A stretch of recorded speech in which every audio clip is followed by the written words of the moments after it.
Bom dia a todos, meu nome é Fábio Veiga, sou professor de Direito na Universidade Lusófona do Porto, também presidente do Iberojur, e estamos aqui na Unicristo, na cidade de Fortaleza, no estado do Ceará, no Brasil, no âmbito do 5º Encontro Ibero-Americano de Direito e Desenvolvimento. Esse evento começou ontem, já tivemos 6 painéis apresentados no dia de ontem, e hoje teremos mais 7 painéis. Esse painel é o painel número 7, chamado Crimes Cibernéticos e Debates Atuais do Direito Penal.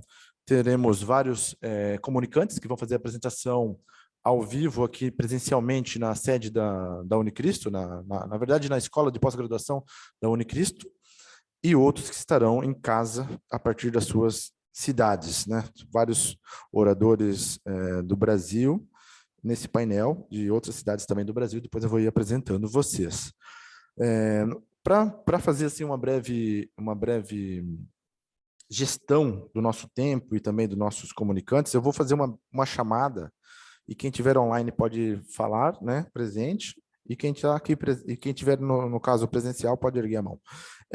A primeira pergunta é se o Domiciano Ferreira Monteiro de Castro Neto está presente na sala virtual.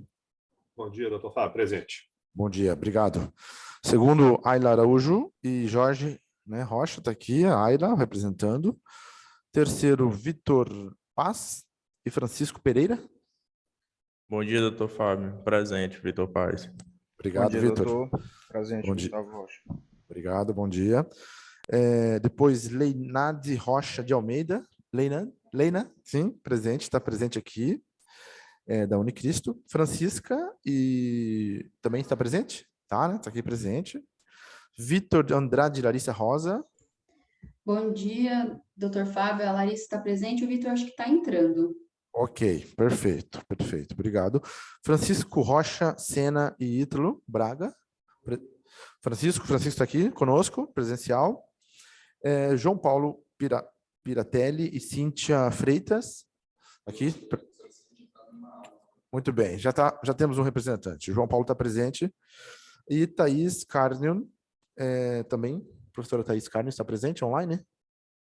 Ela fez uma palestra ontem conosco. Muito bem, se não tiver, não tem problema, depois ela entra conforme o decorrer dos nossos painéis. Bom, então por ordem, né, vamos seguir aqui a ordem de apresentação, tanto online quanto presencial.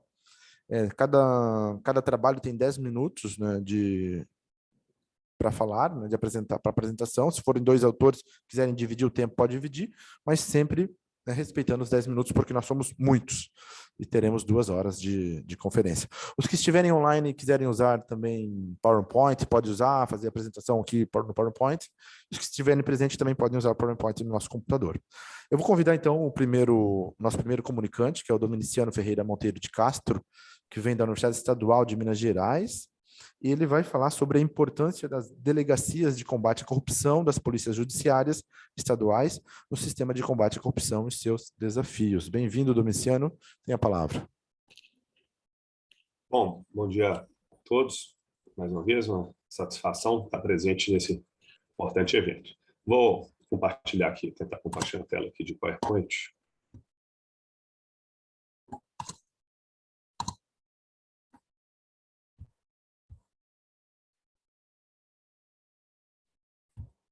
Está visível para todo mundo?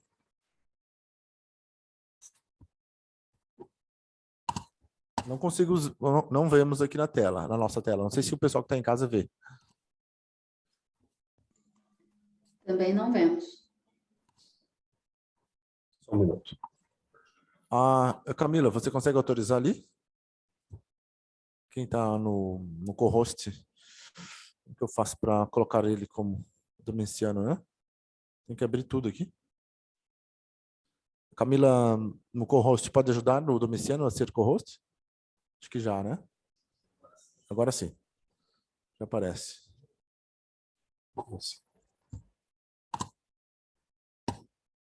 Muito bem, já aparece para nós.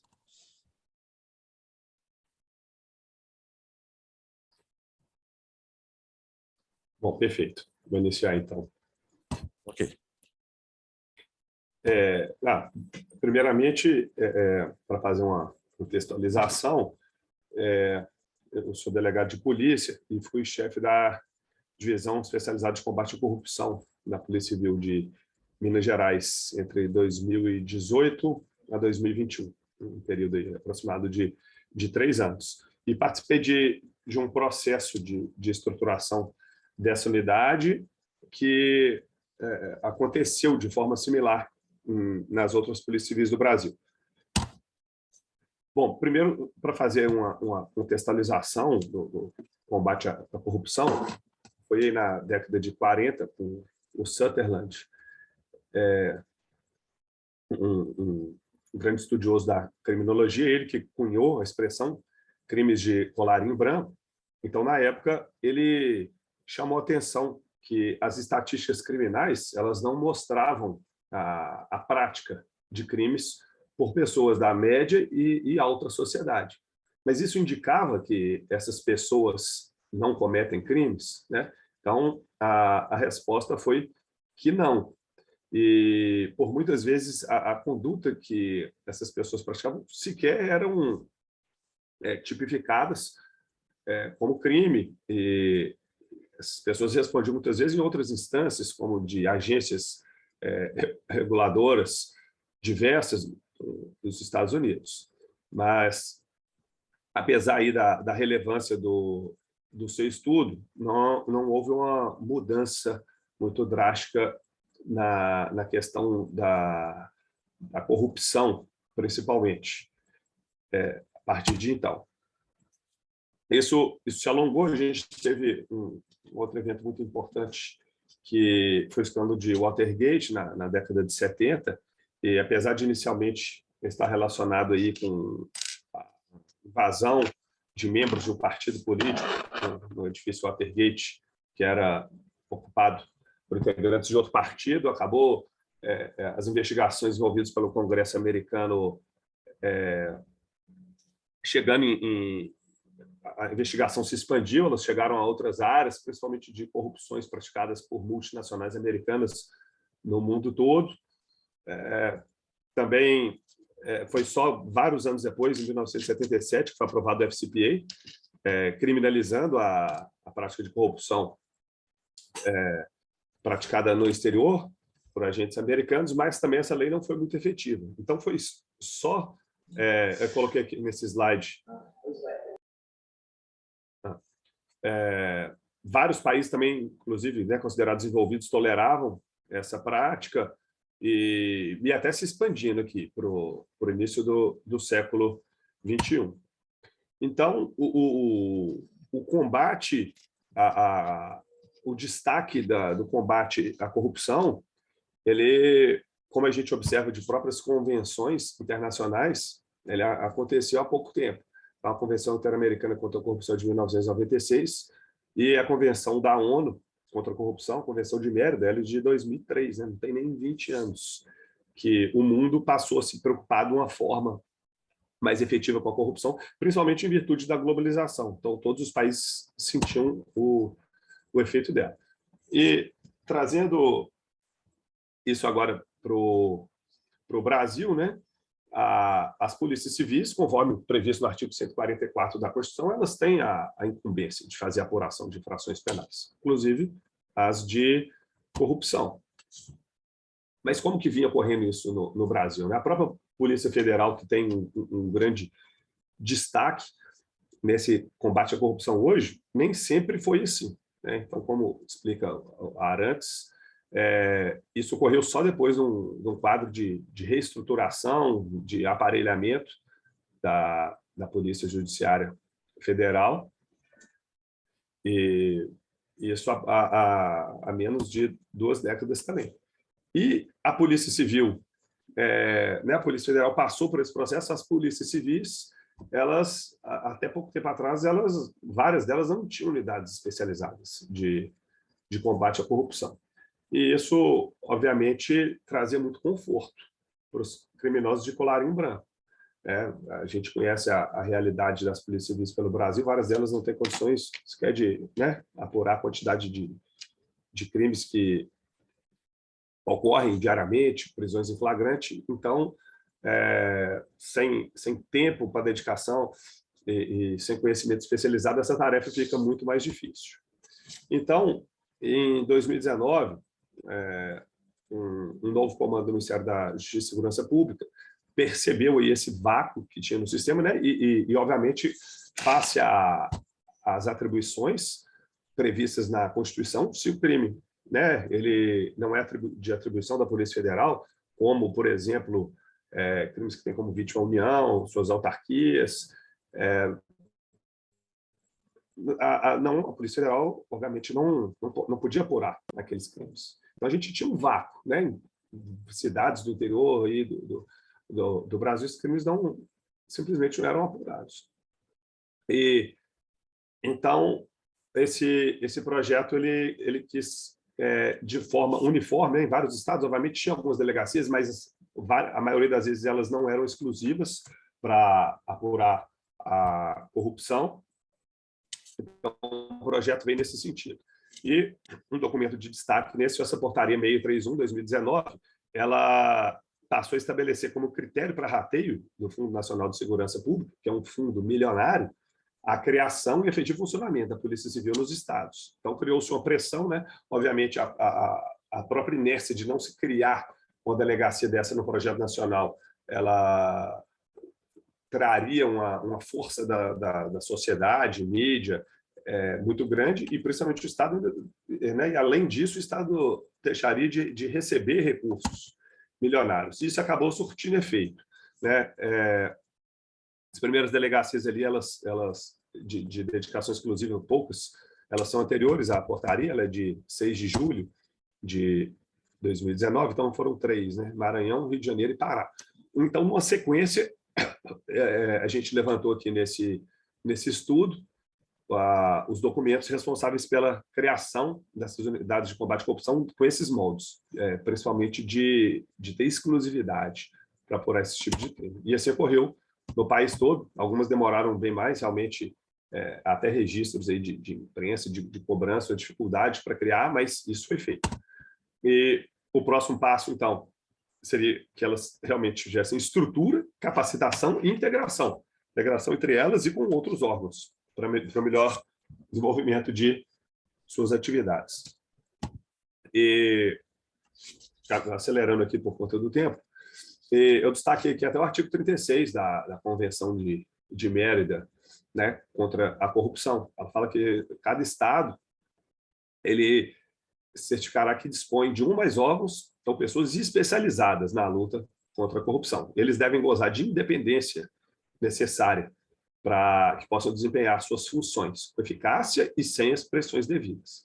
Então, é nesse sentido que, né, principalmente pela Polícia Judiciária do Brasil, está vinculada ao Poder Executivo, que há uma suscetibilidade maior de ingerência direta ou indireta. Então, o que a gente propõe, até para que seja atendido esse preceito da Convenção da ONU contra a Corrupção, da qual o Brasil é signatário, são essas propostas de que haja um mandato com prazo determinado para o diretor-geral da Polícia Judiciária, tanto a Polícia Judiciária Federal quanto as estaduais. Então, né, um cargo de livre nomeação e exoneração de um órgão que é de investigação criminal pela Constituição, a gente entende que isso não é o adequado. As polícias judiciárias são órgãos de Estado e não de governo. Então, a gente defende um mandato, um fortalecimento da inamovibilidade, a gente já tem na Lei 2.830 isso, mas isso tem que ser reforçado. Também a autonomia administrativa, orçamentária e financeira, já que a gente sabe que uma forma de sufocar as instituições muitas vezes advém disso, e também o fortalecimento da independência funcional. Ela, né, já é prevista, mas principalmente quando a gente relaciona com esses outros itens, a gente vê aí uma relativização. E aí, esgotando aqui o meu tempo, agradeço a todos e submeto a eventuais perguntas e questionamentos. Muito obrigado, Domiciano. Certinho no tempo, eu nem pude intervir. Eu gosto de intervir sempre para falar, olha, está acabando, mas você foi certo no teu tempo. E a sua exposição é um tema interessante, depois nós vamos abrir para debate no final, né, de todas as apresentações, porque tem temas assim que nós podemos refletir bastante com relação a essa interferência, né, do poder público na ordem do dia. E eu vou fazer alguma pergunta para você depois. Muito obrigado. Queria convidar, então, agora aqui presencialmente a Ayla Araújo Anastácio, né, que representa também o professor Jorge Ribeirão Rocha, e ela vai falar sobre, pela ordem aqui, primeiro é a Ayla. Pode vir, sim, pode vir. Ayla, ela é aqui do Centro Universitário do Cristos, Unicristos, e o professor Jorge Ribeirão também é daqui. E o tema é Estupro no Metaverso e Direito Digital Penal, os desafios jurídicos de responsabilização para crimes cibernéticos. Eu acho que eu tenho aqui o PowerPoint, né? Vou dar uma olhadinha. Deixa eu... Qual desses? Ayla.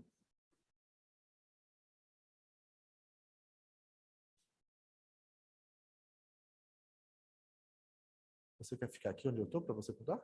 Ou alguma amiga sua pode do lado? Mais fácil. Eu tenho que... Sim, tinha que dar mais tempo. Você pode compartilhar o Zoom, sabe o que faz? Por favor. Só um minutinho.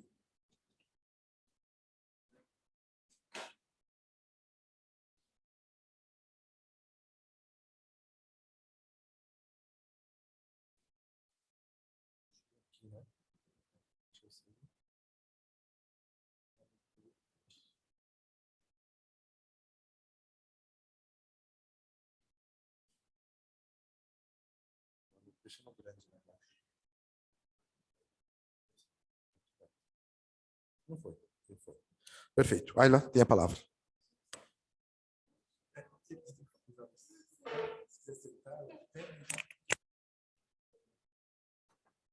Bom dia a todos. O meu tema, como o professor disse, é o estupro no metaverso, direito digital penal, os desafios da responsabilização para os crimes cibernéticos. Pode passar. Inicialmente, a minha problemática ela parte do princípio de toda a contextualização da inovação tecnológica desses últimos anos e que passaram por várias fases, né? A fase mecânica, a fase analógica, até que nós cheguemos à fase digital que nós estamos hoje. E toda essa fase digital, todas as tecnologias desenvolvidas, ela personificou toda a modernidade que nós temos, ela mudou as relações que nós temos entre nós, entre as pessoas, as relações trabalhistas, e isso tudo promoveu uma transformação na vida em sociedade, tanto no trabalho quanto nas relações sociais, nas relações afetivas. E todo esse processo de evolução tecnológica, ela nos faz chegar ao que nós estamos hoje, que é um período da 4ª Revolução Industrial ou Indústria 4.0, e essa indústria 4.0, essa revolução industrial, ela trouxe uma certa evolução dos equipamentos eletrônicos, de todos eles, dos aparelhos tecnológicos, um avanço dos aplicativos, dentre tantas outras coisas. E isso trouxe um impacto direto em todas as estruturas sociais, em todas elas. E tanto, não só nas relações afetivas, como na própria forma como nós nos comunicamos com as pessoas, como nós trabalhamos, como nós estamos em sociedade. E, mais especificamente, a partir do século XXI, esse alcance massivo com que a tecnologia ela invadiu a sociedade, o mundo de uma forma geral, ele trouxe uma comunicação direta, ele potencializou a nossa comunicação, ele aproximou as nossas vidas, né, de uma forma bem direta com a internet, os celulares, etc., e promoveu o pluralismo social e cultural, porque hoje a gente tem acesso a várias culturas, a várias pessoas de todo o mundo. Só que a aceleração maior que a gente pôde constatar foi com a pandemia do coronavírus, que foi quase uma aceleração tecnológica forçada, porque muitas das coisas que a gente costumeiramente fazia pessoalmente, pagar um boleto, a gente parou de fazer, porque a própria pandemia nos obrigou a se utilizar das tecnologias, né? Até aula online, uma coisa que muitas nem queriam, mas era uma coisa obrigatória. Então, esse desenvolvimento tecnológico, a criação de novas tecnologias pela pandemia do coronavírus foi algo um tanto até quanto forçado. E essa utilização massiva da tecnologia, ela trouxe pontos positivos, naquele momento de coronavírus, de isolamento social, mas ela também trouxe pontos negativos, como crimes cibernéticos, que até então, muitos deles a gente nem sabia que existia. Pode passar. Então, assim, além de promover essa aproximação e você conseguir cumprir seus compromissos, conseguir trabalhar e a vida não parar por conta da tecnologia, ela trouxe alguns problemas. E aí fica a questão desses crimes novos que surgem pelos aparelhos eletrônicos e o Código Penal. A partir desse momento, o Código Penal, os juristas, eles têm que dar uma outra abordagem para esses crimes que estão surgindo. Uma abordagem, um olhar mais tecnológico, um viés mais de crimes cibernéticos, coisas que antigamente não existiam, porque não existia tecnologia, não existia esse desenvolvimento. E aí, muitos desses crimes começaram a surgir, como, por exemplo, o furto de dados financeiros, invasão de dispositivos informáticos, divulgação de fotos íntimas, algo que há muitos anos atrás não existia, certo? E aí eu defini, trouxe a definição do que é crime cibernético. É aquele crime que o agente pratica se utilizando de um aparelho informático ou de um aparelho conectado à internet. Então, todo crime que é cometido por uma pessoa mediante a internet, mediante um aparelho conectado à internet, mediante um aparelho eletrônico, ele é considerado um crime cibernético. E aí, o que é o metaverso? O metaverso é uma espécie de espaço virtual, um espaço, digamos assim, que não é o real, certo?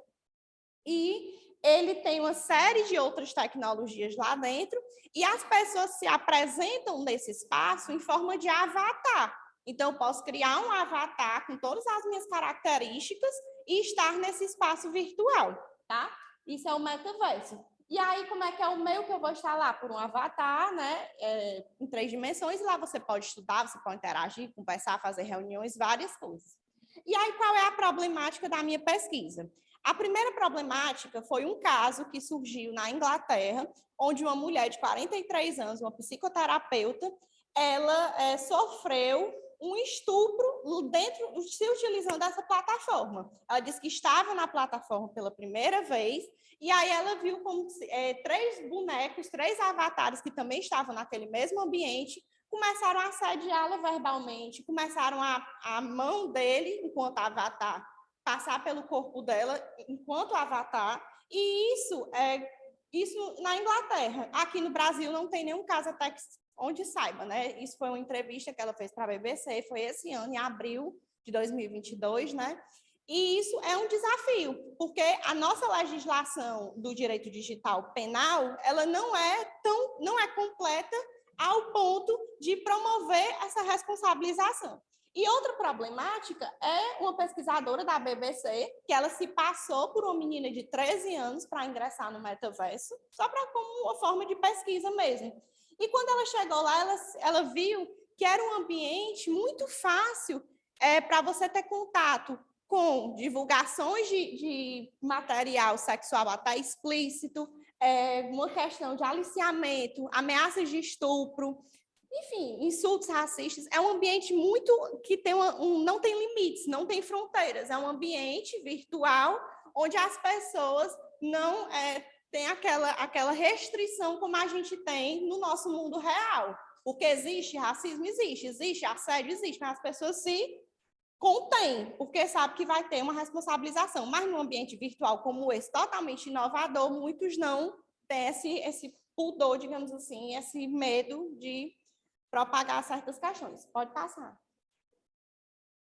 E aí, qual é o meu objetivo? O objetivo geral da minha pesquisa é justamente investigar os desafios jurídicos e legislativos para a devida responsabilização do estupro no metaverso. E não só do estupro no metaverso, mas de qualquer outro crime cibernético que ainda não exista nem legislação e nem uma forma de se julgar. Então, é um desafio jurídico e é um desafio legislativo. Jurídico para um juiz, para um delegado que se depare com um caso desse, e é um desafio legislativo, porque a nossa legislação ela ainda se torna um tanto quanto frágil e incompleta frente a essa problemática, frente às questões de crimes digitais e frente a essas questões tão inovadoras. O objetivo específico, especiais, é conceituar, é definir o que são bens jurídicos nesse espaço, qual a incidência disso no nosso ordenamento jurídico, nas relações que ali se desenvolvem, Qual o procedimento criminal correto a ser adotado diante de uma situação dessa? Essas são as minhas questões, os meus objetivos na minha pesquisa. Pode passar.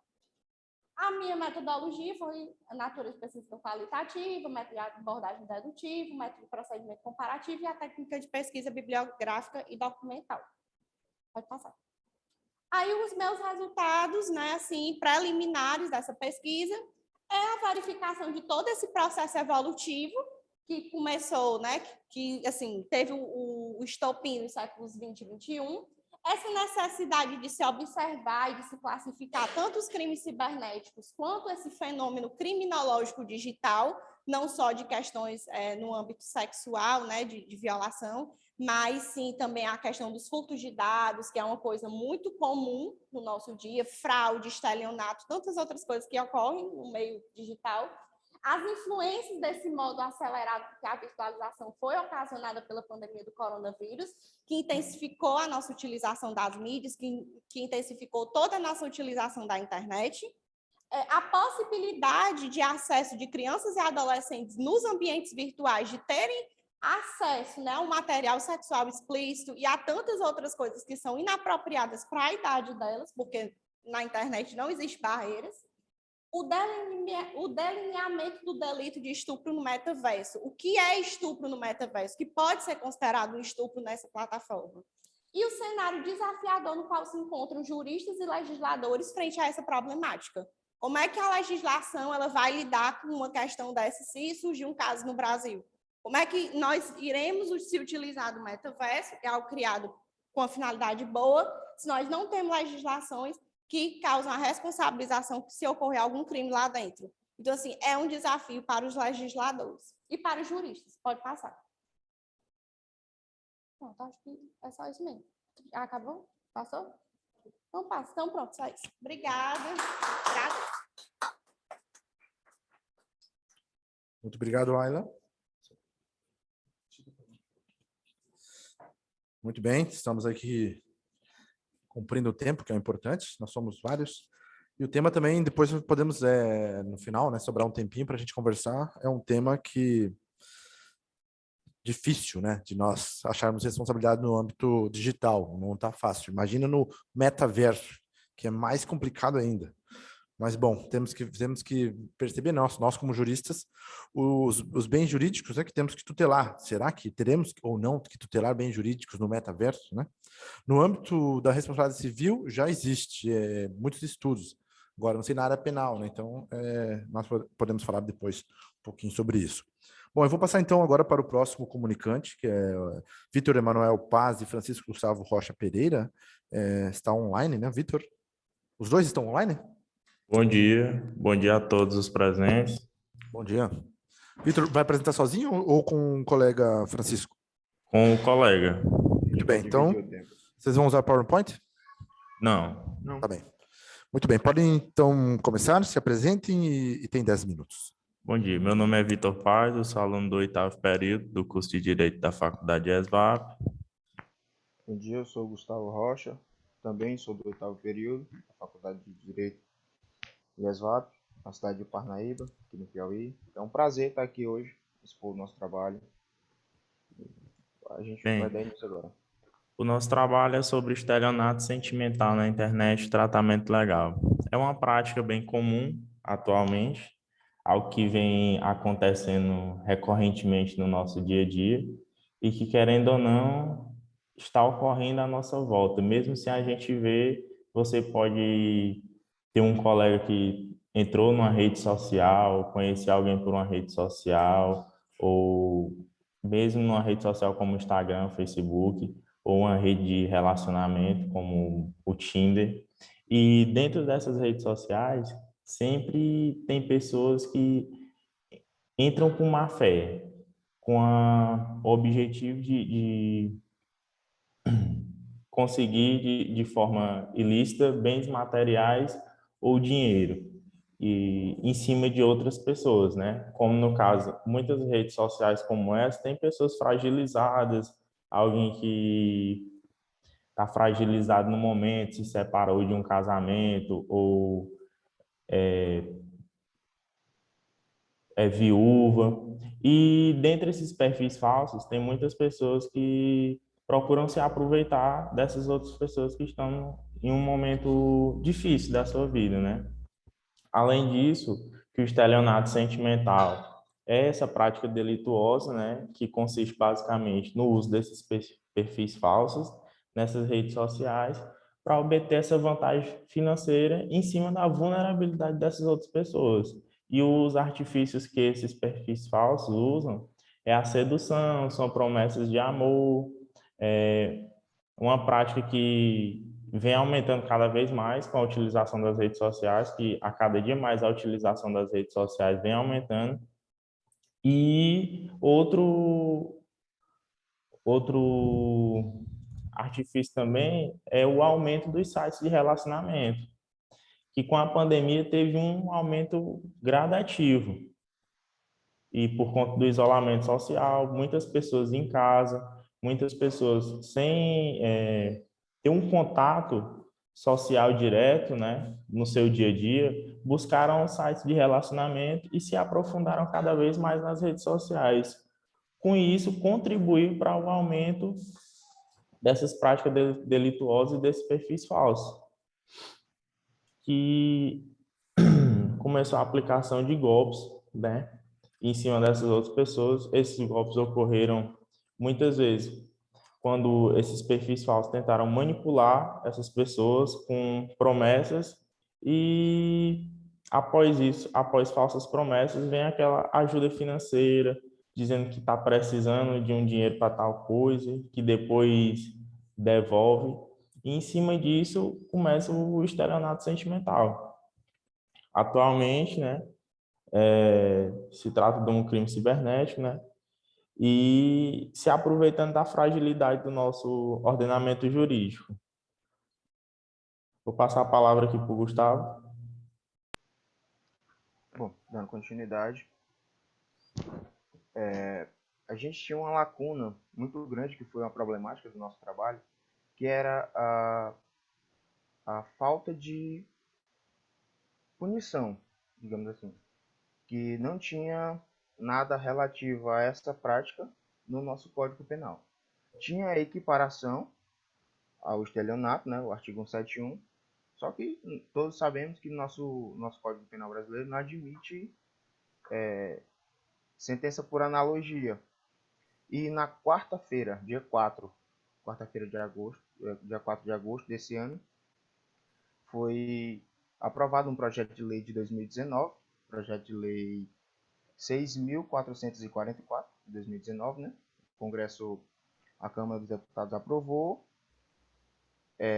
que inclui o estelionato sentimental no dispositivo do artigo 171, o inciso 7º, que basicamente isso, induzir a vítima com promessas de constituição de relacionamento, de relação afetiva e entregar bens ou valores a si ou para outra, né? Eu venho aqui salientar a importância de nós, operadores do direito, dar uma boa analisada nesse novo dispositivo que trouxe não só o estelionato sentimental, como também uma alteração no estelionato contra o idoso ou pessoa que, por enfermidade, deficiência mental, não tem necessário discernimento para a prática do ato. E trouxe uma modificação aumentando a pena de 2/3 ao dobro da pena, né? E assim, o nosso objeto de pesquisa, quando nós fizemos nosso projeto, né, não tinha ainda sido aprovado nada, ainda estava em tramitação no Congresso, na Câmara dos Deputados, né? E aí, nossa grande problemática foi essa, de não tinha não tinha sido tipificado no código. Agora, com essa tipificação, fica muito mais fácil do legislador trabalhar em cima disso de forma justa, e as próprias vítimas agora podem se sentir bem mais amparadas pela nossa legislação, por conta que tem como ser defendido de forma efetiva. E, bom, é basicamente isso. Nosso trabalho bem sucinto. Quero agradecer a presença de todos e a atenção. Obrigado, Vitor e Gustavo. Uma salva de palmas para vocês. Excelente, cumpriram o tempo também, isso é importante. Então, eu vou passar já para os próximos comunicantes, que é a Leinade Rocha de Almeida, está aqui presente, né? Como se pronuncia teu nome? Leinade, ok. Leinade, por favor, pode vir, eu vou... vamos colocar aqui teu PowerPoint.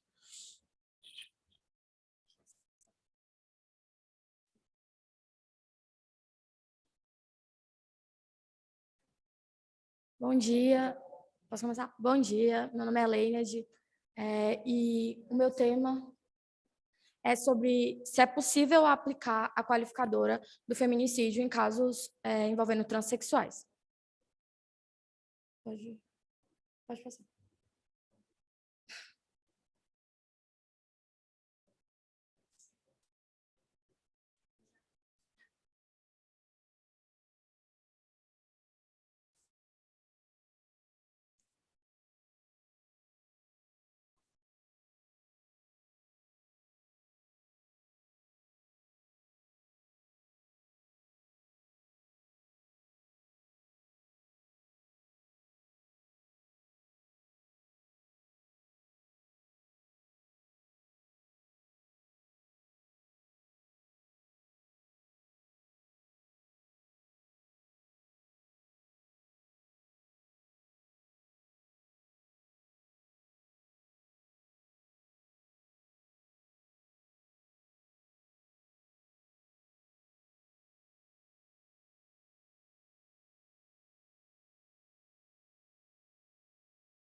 Tá, entender o critério para que seja considerada uma mulher trans.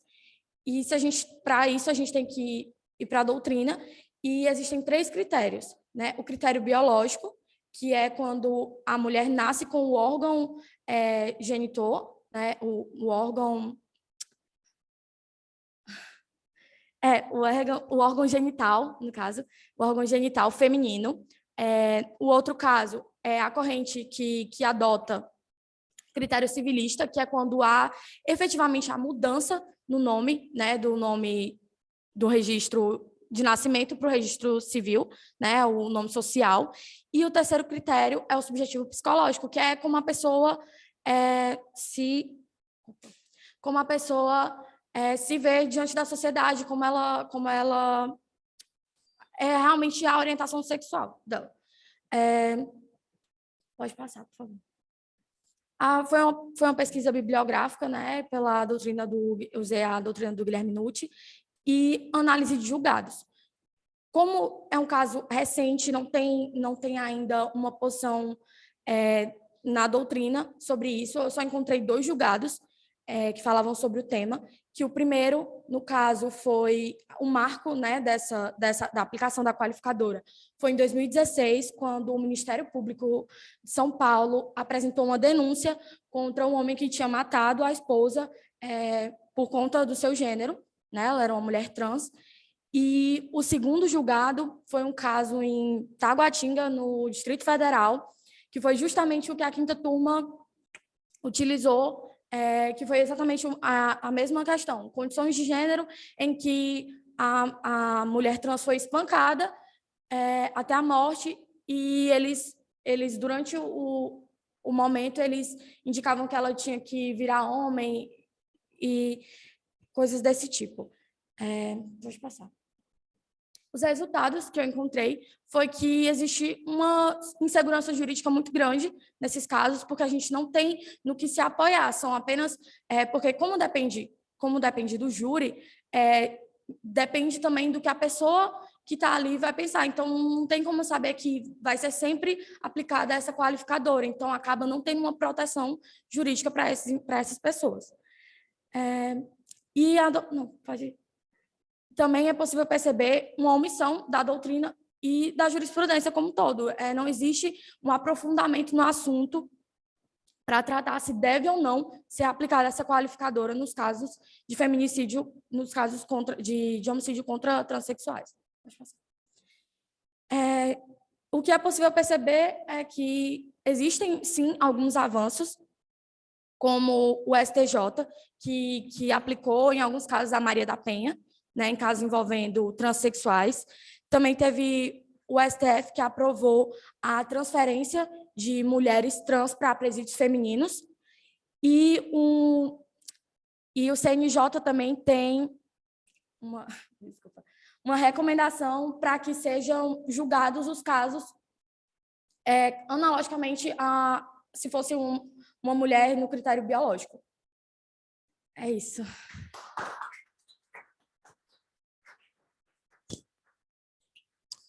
Muito obrigado, Leinade, por sua apresentação, também cumpriu o tempo.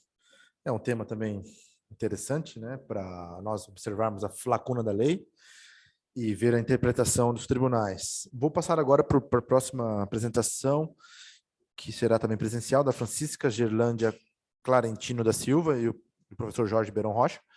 Ela está aqui presente, então vai fazer a sua apresentação. Bem-vinda.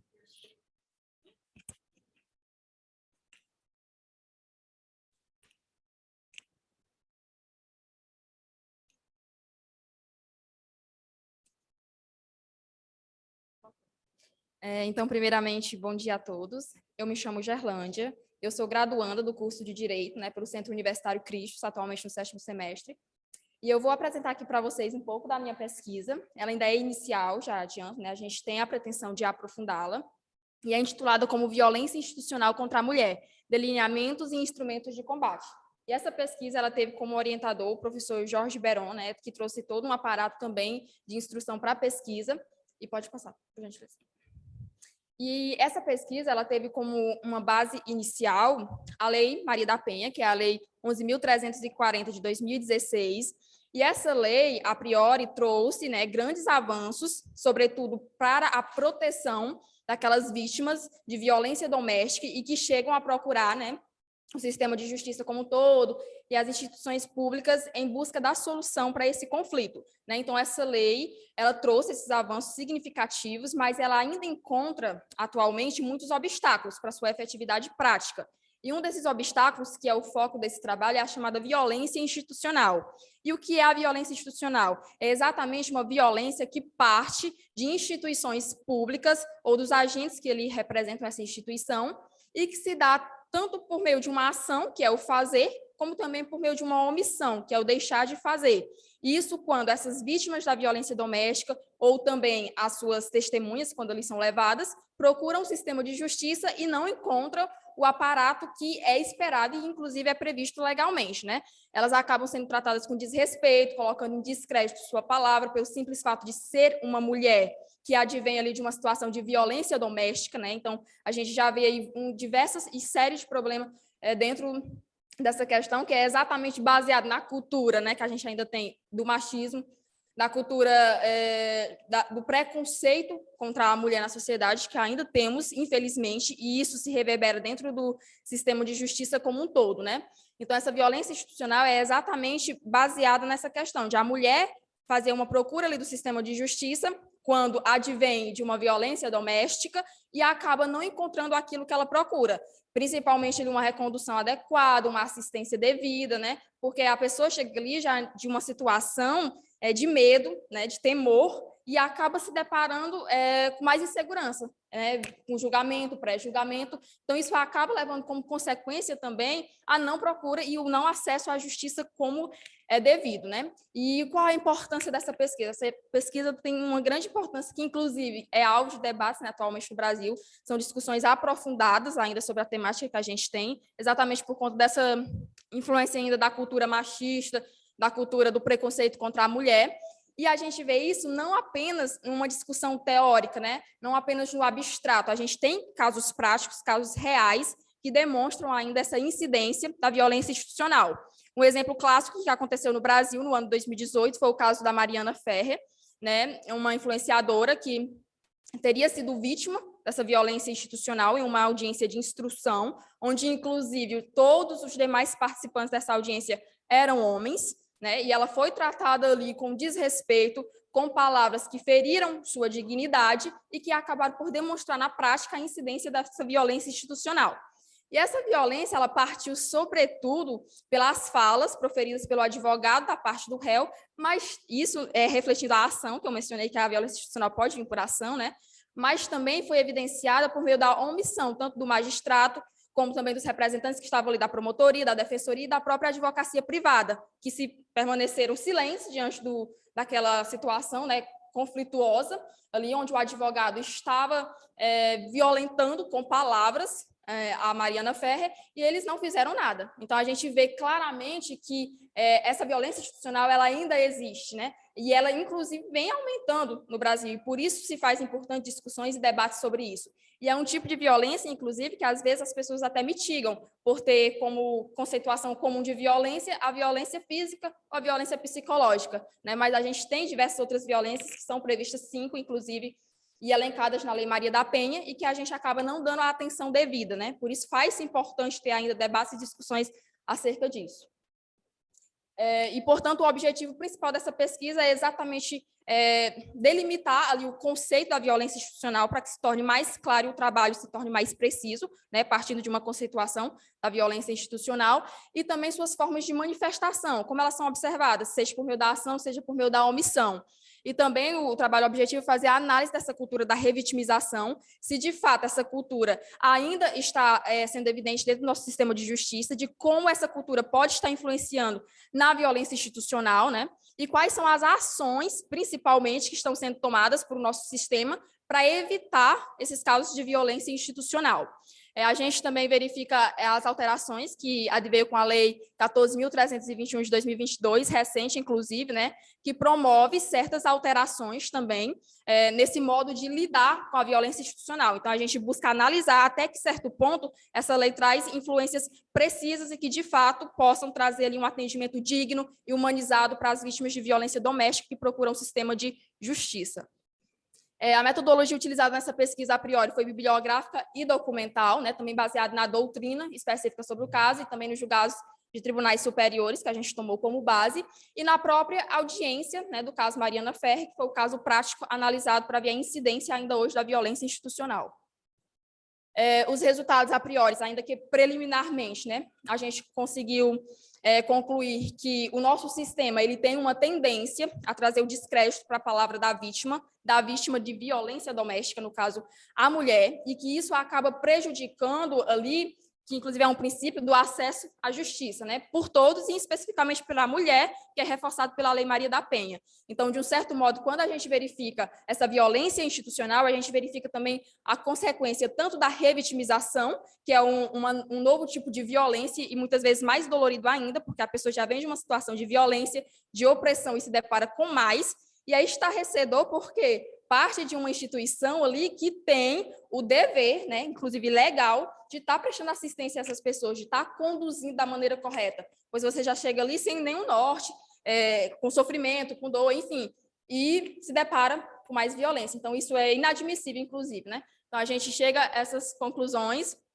preliminares e a gente vê que houve avanços na Lei Maria da Penha, mas ainda temos déficit, principalmente no profissionalismo, né, daqueles representantes das instituições públicas, tanto do Ministério Público, magistratura, como também Defensoria Pública e da advocacia privada.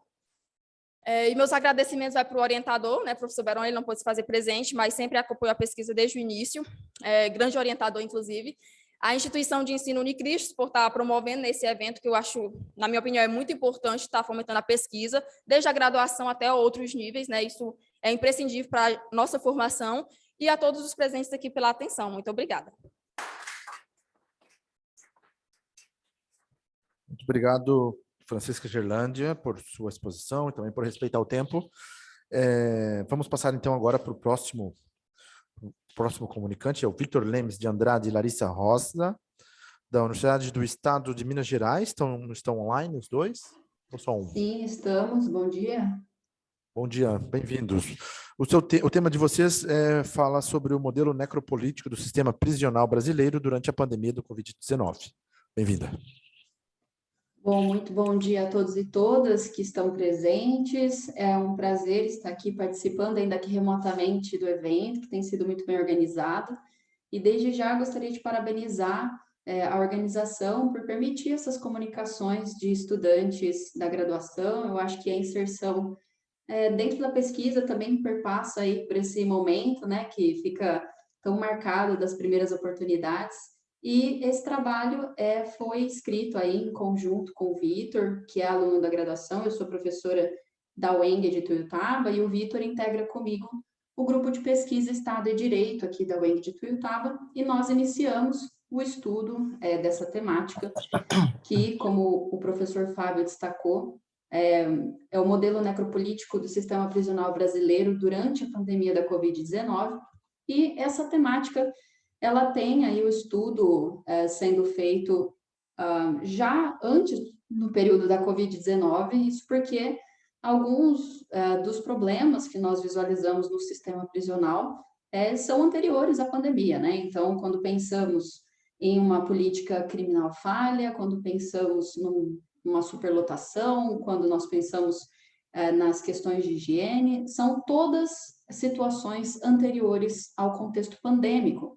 No entanto, o objetivo principal desse estudo, que se inicia, né, como o Vitor vai falar daqui a pouquinho, é uma pesquisa que está bem no início, nós apresentamos agora o resumo, mas a ideia, o objetivo principal é analisar como que esse contexto anterior à pandemia, né, já de uma situação de falência do sistema carcerário, como que a gravidade se intensificou com a pandemia. Então, se nós pensamos que as principais medidas de acautelamento, de prevenção para não se transmitir o vírus, era o distanciamento, a utilização de máscaras. Quando a gente traz isso para um contexto do sistema carcerário, já dá para visualizar, sem aprofundar muito na pesquisa, como que foi trágico, né? Como está sendo trágico. Então, a ideia dessa pesquisa é analisar como que a política criminal, que já é muito falha, que a gente parte de uma premissa que nós temos que modificar o que existe de algumas formas, que nós trazemos até algumas propostas já iniciais, e como que isso se intensificou de forma extremamente negativa no período pandêmico. Então, eu queria fazer só essa pequena introdução, vou deixar agora o Vitor ter aí o protagonismo, né, já que é um dos principais objetivos dessas comunicações. Então, Vitor. Bom dia a todos, eu sou o Vitor Lemes de Andrade, como a Larissa bem falou, eu sou da UENG também, e eu vou dar um aprofundamento em relação ao tema, que é um tema muito peculiar, que é o modelo necropolítico do sistema prisional durante a pandemia da Covid-19. E a primeira coisa que há de se pontuar é que essa problemática ela não é algo recente no seu núcleo, que é justamente em relação à questão da superlotação e o descaso estrutural do sistema prisional.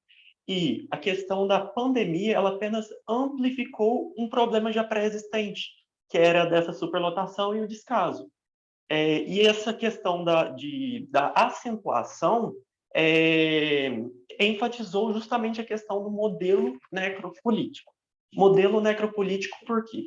Porque a passividade do Estado em relação a tomar iniciativas plausíveis para a resolução do problema se tornou como se fosse uma omissão. Ele se tornou omisso ao problema. Ele visualizava o problema e não fazia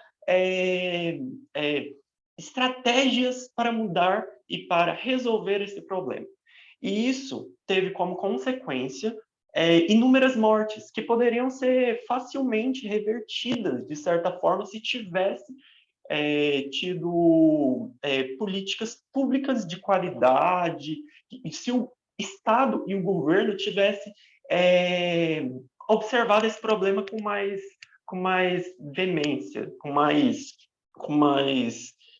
importância. Se ele tivesse observado com mais importância, isso poderia ter sido resolvido antes de toda essa explosão que se teve no período pandêmico.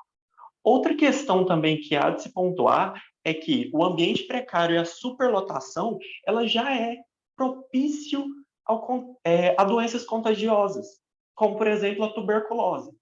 Então, se já é propício a doenças contagiosas, como a Covid-19, o contágio é extremo, como que seria num ambiente totalmente fechado, se nem fora do sistema prisional o Estado não está conseguindo conter essa doença, como que seria dentro do sistema prisional? Ia conseguir conter essa doença, por exemplo, numa cela superlotada, que tem que ter 10 pessoas, tem 50.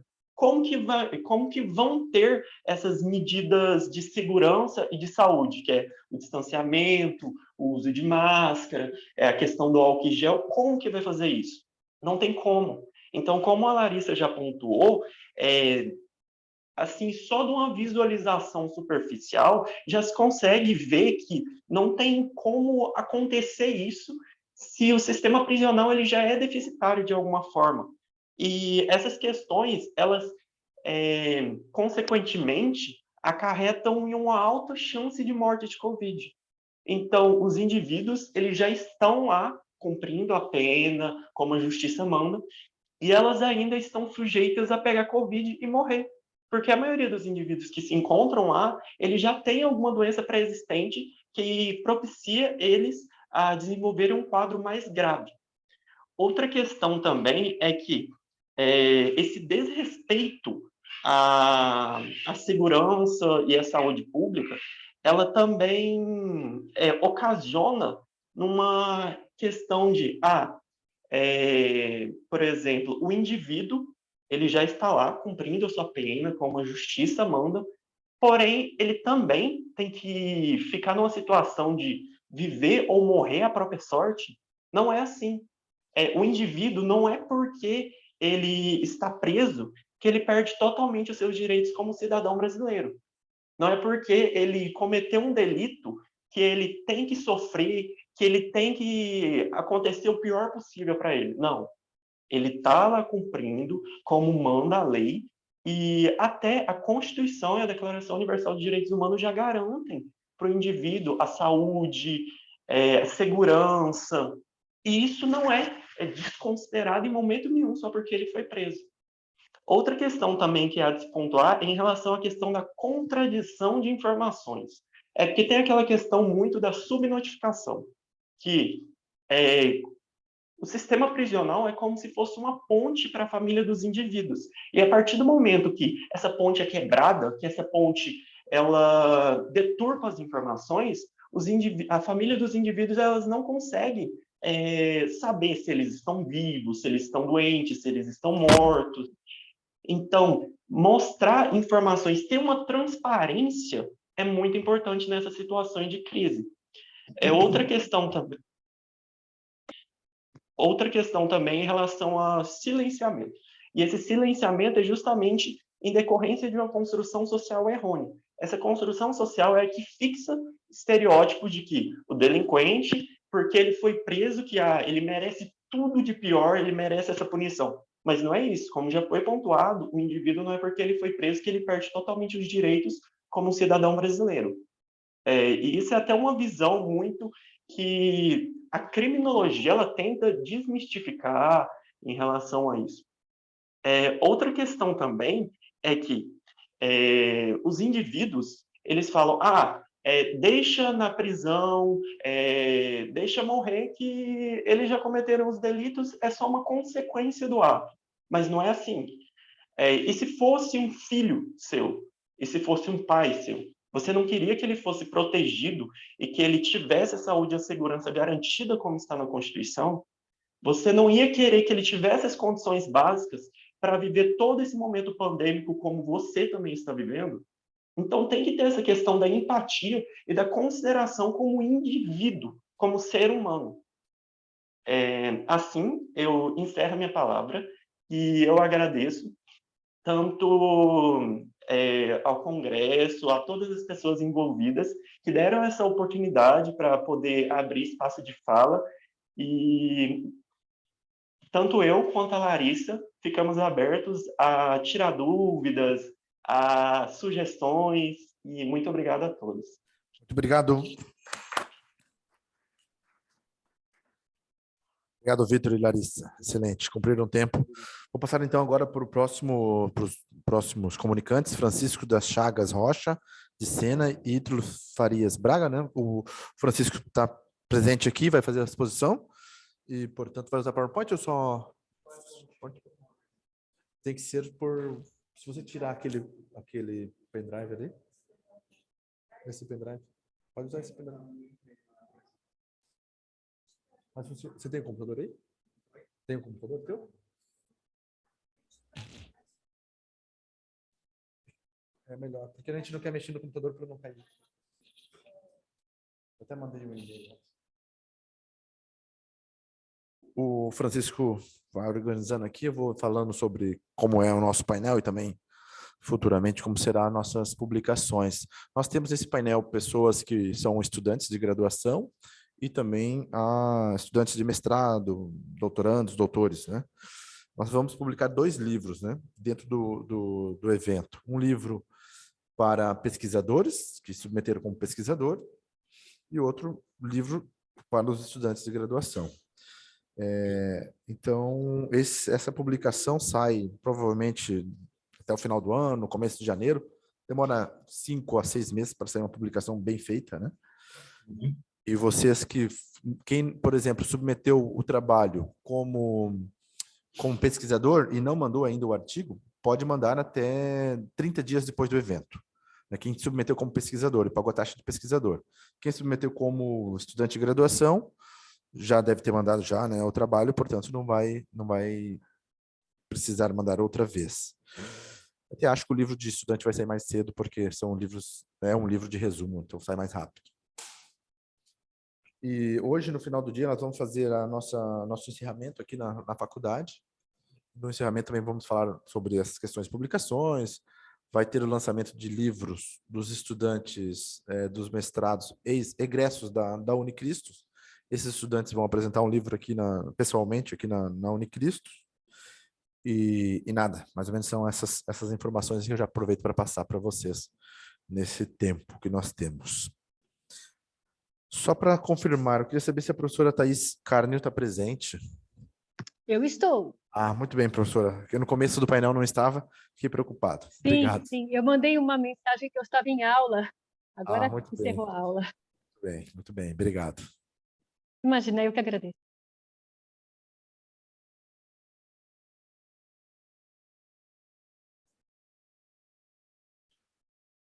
Ou também eu acho que vou fazer por ordem, acho que é mais fácil, eu vou passar para o próximo palestrante, e o Francisco até que ele ajeite ali. Já está certo? Já está certo? Ok.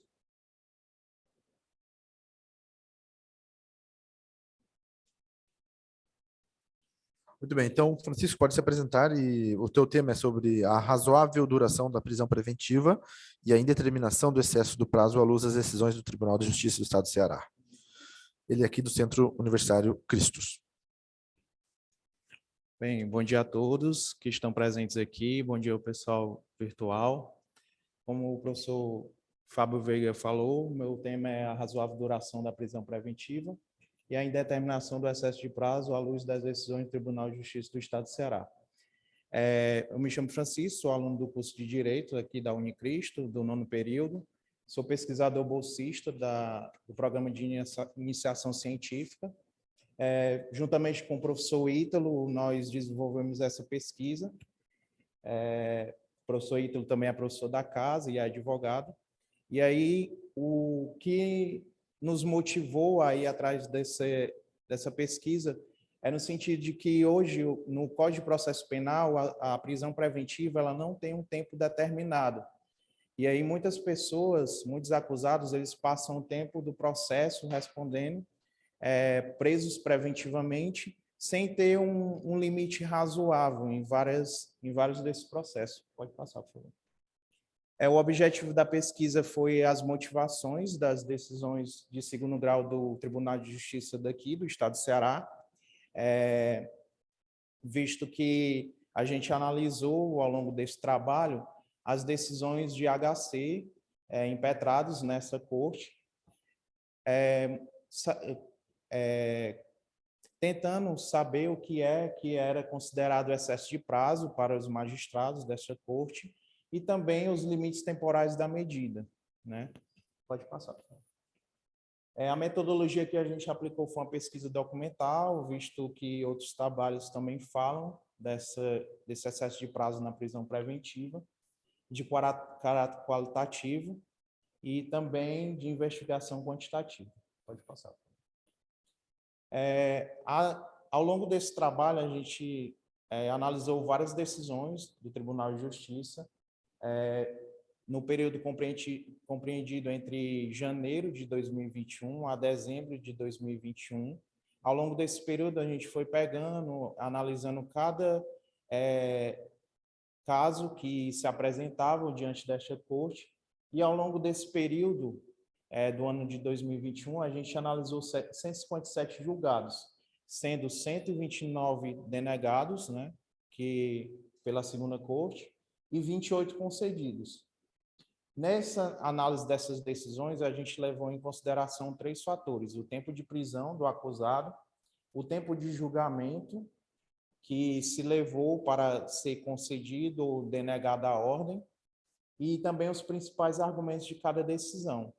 É importante que, ao longo dessa análise dessas decisões, a gente pôde observar que, muitas vezes, há um parâmetro em cada decisão.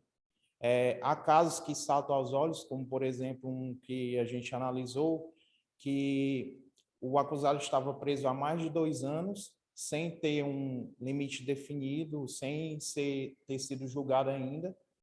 E aí houve as alegações finais de defesa em março de 2021, ficou concluído para julgamento, mas esse julgamento só aconteceu em novembro de 2021, ou seja, houve aí um lapso temporal de mais ou menos 6 meses, ou maior que isso. Então, diante dessas análises, a gente pôde observar alguns parâmetros de julgamento. Pode passar. E aí a conclusão que a gente tirou dessa pesquisa é que há uma predominância, como eu já falei, de padrões decisórios em casos semelhantes, e também a ausência de prazos objetivos. Não tem um prazo estabelecido objetivamente, o que leva a crer que, muitas vezes, os pedidos de habeas corpus que são impetrados na 2ª Corte deste Tribunal de Justiça, eles passam um bom tempo a serem analisados, e aí não se consegue ter um prazo objetivo diante dessa ausência. Os argumentos mais preponderantes que a gente viu nas decisões foram a pluralidade de réus, ou seja, tem processos que tem vários réus, e isso leva a uma demanda maior da análise do magistrado. A expedição de cartas precatórias para ouvir testemunhas, para ouvir outros acusados em outras comarcas, a complexidade de cada crime, há crimes de maior complexidade, que envolve várias outras questões, e também a instrução processual, que não se encerrou-se ainda. Com isso, os julgados eles apresentam uma maior predominância de concessões ao fim da instrução processual. E aí, diante de tudo isso, a gente pôde concluir que, em consonância com o princípio constitucional da duração razoável do processo, o processo ele não pode ser tão rápido a ponto de cessear a defesa do acusado, a ponto de tirar algumas cesseamentos de defesa, e também ele não pode ser tão demorado a ponto de produzir algumas consequências, alguns constrangimentos ilegais para o acusado, como antecipação de pena, por exemplo. E assim eu encerro minha fala, agradeço a compreensão de todos e bom dia para todos. Obrigado, Francisco. Excelente. Tema também importante, né, na nosso debate de hoje. E já vou passar para o próximo comunicante, que é João Paulo Machado Piratelli e Cíntia Freitas, da Pontifícia Universidade Católica do Paraná. Estão aqui presentes, não? Os dois. Você vai apresentar sozinho? Sozinho. Tá bem. Ok, faz muito bem. O tema do João Paulo é viabilidade jurídica da segurança pública preditiva, um estudo sobre a utilização de dados de dispositivos móveis no combate a organizações criminosas. Bem-vindo, João. Tem a palavra. Obrigado. Eu também estou na reunião do Zoom. Eu vou compartilhar aqui pela minha conta, mas eu falo por aqui daí, tá bom? Deixa eu só...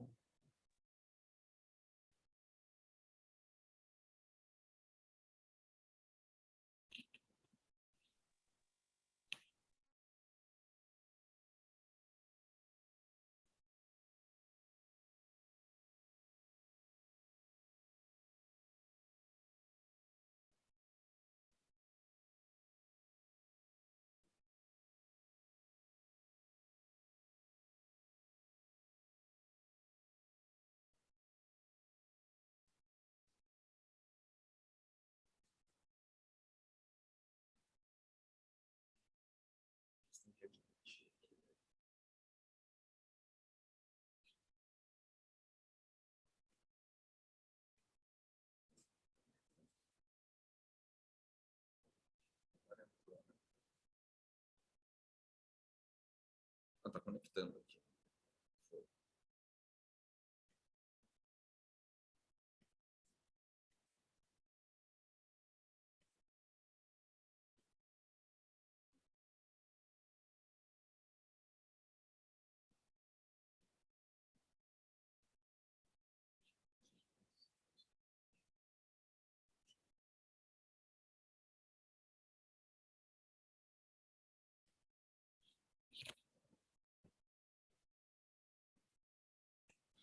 Bom dia, pessoal. Primeiramente, quero agradecer aqui a oportunidade do evento.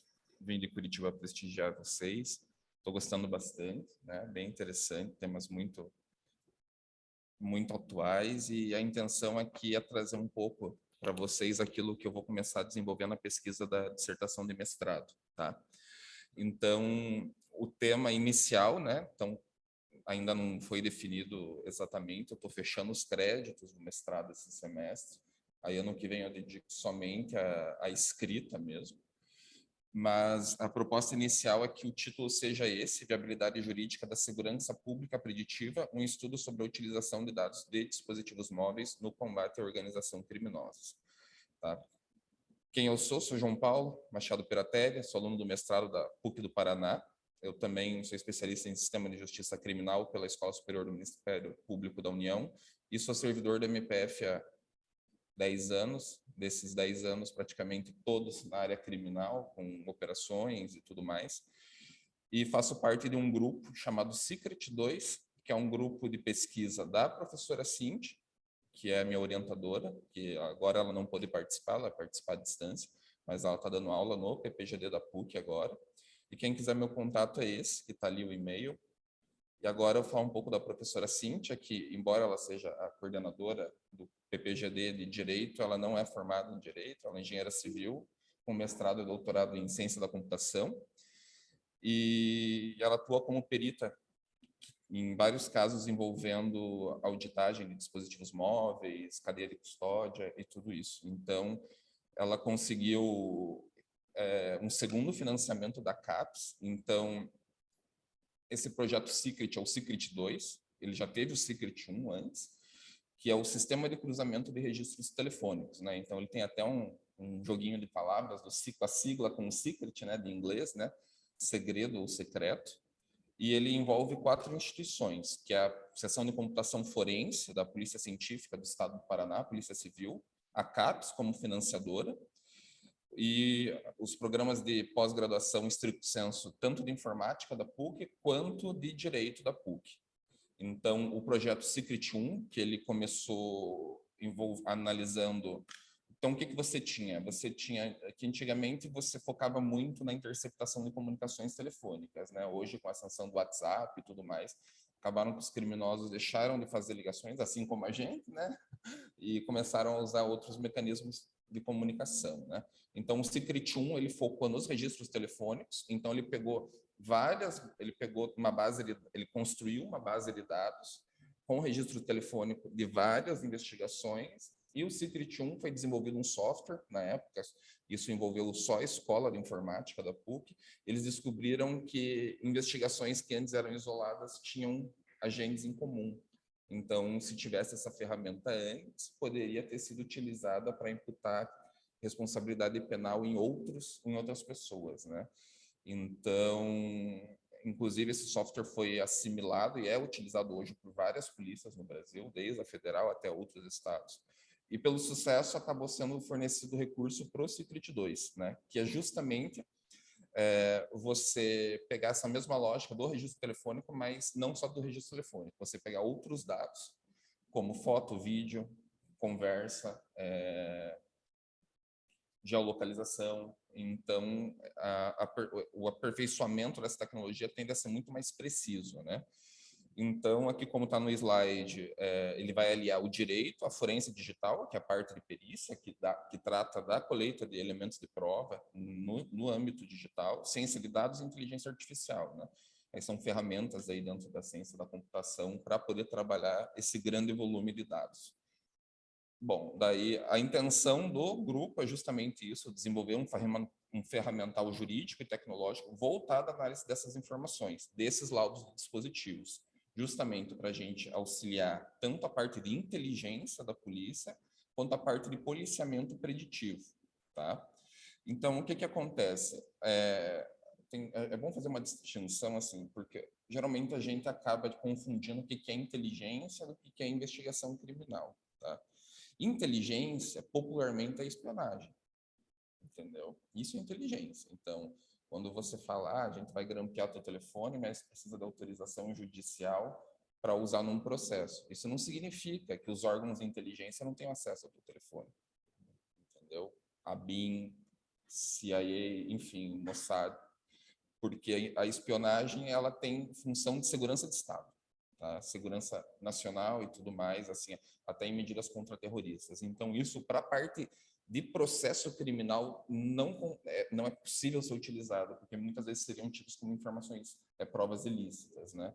Então, aí tem essa questão da cadeia de custódia, que é justamente desde a origem da prova, ao tratamento da prova, até a utilização dela dentro de um processo ou investigação criminal.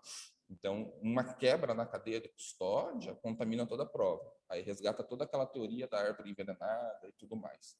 Tá? Então, só para explicar essa diferenciação. E o policiamento preditivo vem de predição, né? Que é de previsão. Então, quem assistiu Tropa de Elite sabe, né? Que o Matias vai lá e desenha a mancha do crime e fala, ó, aqui que você tem que colocar a viatura tal, tal, tal. Isso é um policiamento preditivo. Ele está prevenindo, né, por meio da ostensividade. Então, você coloca a viatura em tal lugar para diminuir o índice de criminalidade naquela região. Tá?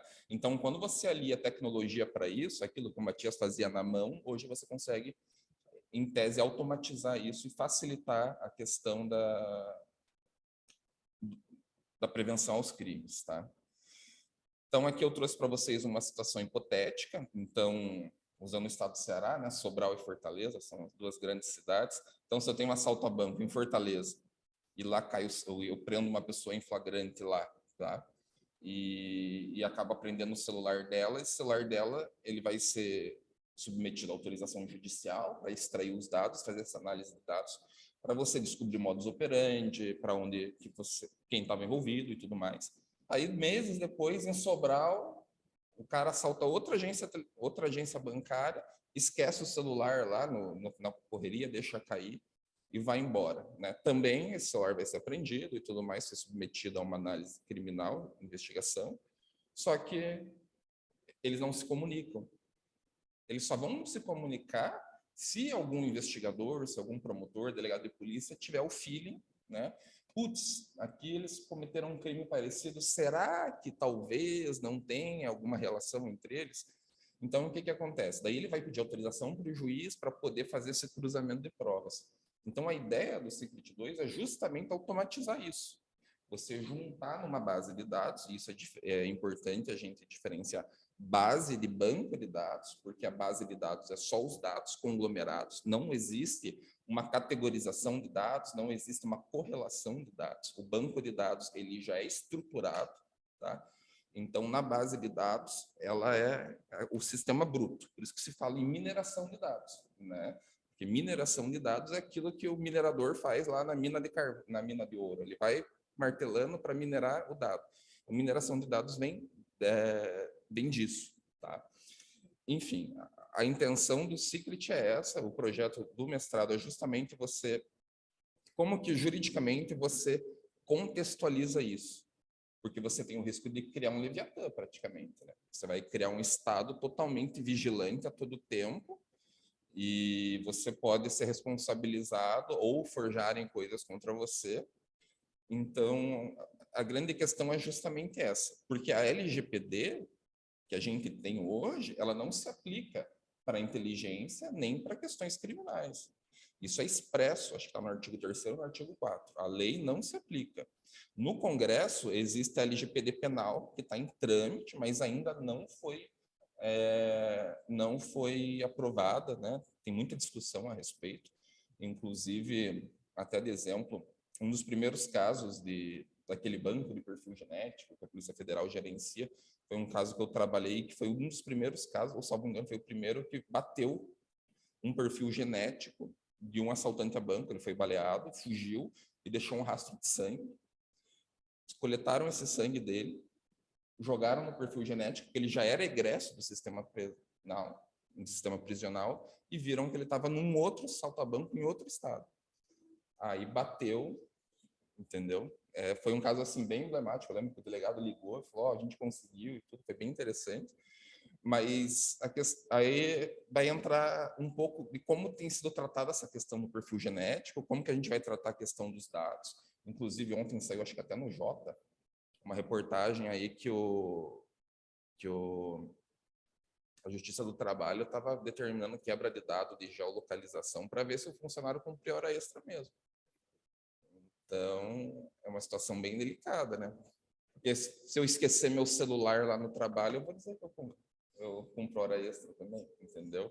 Então, é complicado. Então, são esses tipos de discussão que a gente tenta trazer no grupo de pesquisa do Secret para tentar fazer com que isso também seja transmutado para a parte de investigação criminal, para a gente não violar a privacidade ou a liberdade ou criar um monstro, um Estado que praticamente vai te sufocar em todos os sentidos. Tá? Então, só para fechar aqui alguns conceitos que envolvem policiamento preditivo, que é o criminal profiling, que é o perfilamento criminal, você cria o perfil criminal, que a ideia de focar em organização criminosa, porque a organização criminosa ela exige um tipo penal, e como o tipo penal ele é, entre aspas, uma fórmula de um crime, teria como eu transmutar em algoritmos de análise o tipo penal para ele buscar algo parecido dentro de uma base de dados? Isso seria interessante. Agora, isso daí eu já deixo para o pessoal da informática fazer, porque a gente já não... A gente pula, né? Então, segurança pública baseada em evidências, então, coleta de situações de fato para utilizar. Análise preditiva, justamente isso que a gente tinha falado lá no início, de conhecer o passado para prever o futuro. E alguns riscos que isso envolve, tá? Nos Estados Unidos, em alguns estados americanos, eles usaram um software chamado Compass, que é esse daqui, o Correctional Offender Management Profiling for Alternative Sanctions. O que é isso? Era um software que pegava o histórico criminal dos autuados no sistema de justiça criminal estadunidense e criava uma nota para aquela pessoa para saber, de 0 a 10, por exemplo, qual seria a chance dessa pessoa ser reincidente no sistema penal. Então, com isso, você criava um perfil criminal da pessoa e, com base nessa nota, o juiz decidia se ia soltar ou não. Só que qual que foi o problema disso? O enviesamento. Porque o sistema funciona. O problema, quando a gente fala até de inteligência artificial, é que a gente programa aquilo. É o ser humano por trás. Então, a máquina, a gente ainda não tem um nível de tecnologia que a máquina tenha consciência própria. Por mais que a gente se surpreenda com alguns robôs, ainda assim existe um enviesamento. E nesse Compass, ele era muito mais rigoroso com autuados de origem negra e latino-americana. Então, ele reforçava padrões racistas da sociedade norte-americana para ferrar esse tipo de gente. Tá? Esse foi um grande problema. Aí, qual que seria uma alternativa a isso? Já estou encerrando, né? Então, a gente tem hoje na LGPD o chamado Privacy by Design, que é a privacidade por design, que é a partir do momento que eu desenho uma solução de software, um aplicativo ou qualquer coisa, eu tenho que os fundamentos desse software, ele tem que ser um fundamento que permita a preservação da privacidade do indivíduo desde a sua origem, porque se desde a origem da linha de código que é programada ele não fizer isso, lá na frente o resultado vai ter esse viés, vai violar a privacidade sem critério nenhum. E a ideia, usando essa mesma lógica, é criar a igualdade por design. Você, na origem, barrar qualquer tipo de viés discriminatório, racista, ou seja lá o que for, para lá no final não acontecer o que aconteceu com o Compass. Tá? Então, em questão que a gente também estuda os vários tipos de sociedades, né, que faz parte do nosso programa de mestrado lá. A gente estuda sociedades do risco, do Uber e Beck, sociedade de vigilância, do Stefano Rodotà, da Universidade La Sapienza. Estudamos também outras, como do filósofo americano, que eu esqueço o nome, o Chan, lá, o Chan da Sociedade do Cansaço. Ele tem outro de Sociedade do Controle, Sociedade da Transparência, e a gente vai casando essas questões aí de sociologia com direito e tecnologia para tentar trazer algo aí que venha contribuir. Tá bom? Então, não temos conclusões iniciais ainda. Uma delas seria que, a princípio, nós precisaríamos de autorização judicial específica para direcionar determinados dados para essa base de dados unificada, mas é algo ainda que a gente vai desenvolver ao longo do trabalho e espero aí que no futuro próximo poder concluir e contribuir mais. De qualquer modo, eu agradeço. Até mais.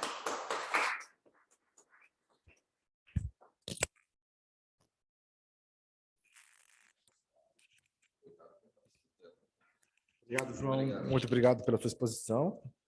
Muito bem detalhada e interessantíssima na área do direito penal e também das liberdades, que é os direitos fundamentais, né, de todos os cidadãos. Eu vou passar agora, então, para a professora Thaís Carnio, da Universidade Presbiteriana Mackenzie.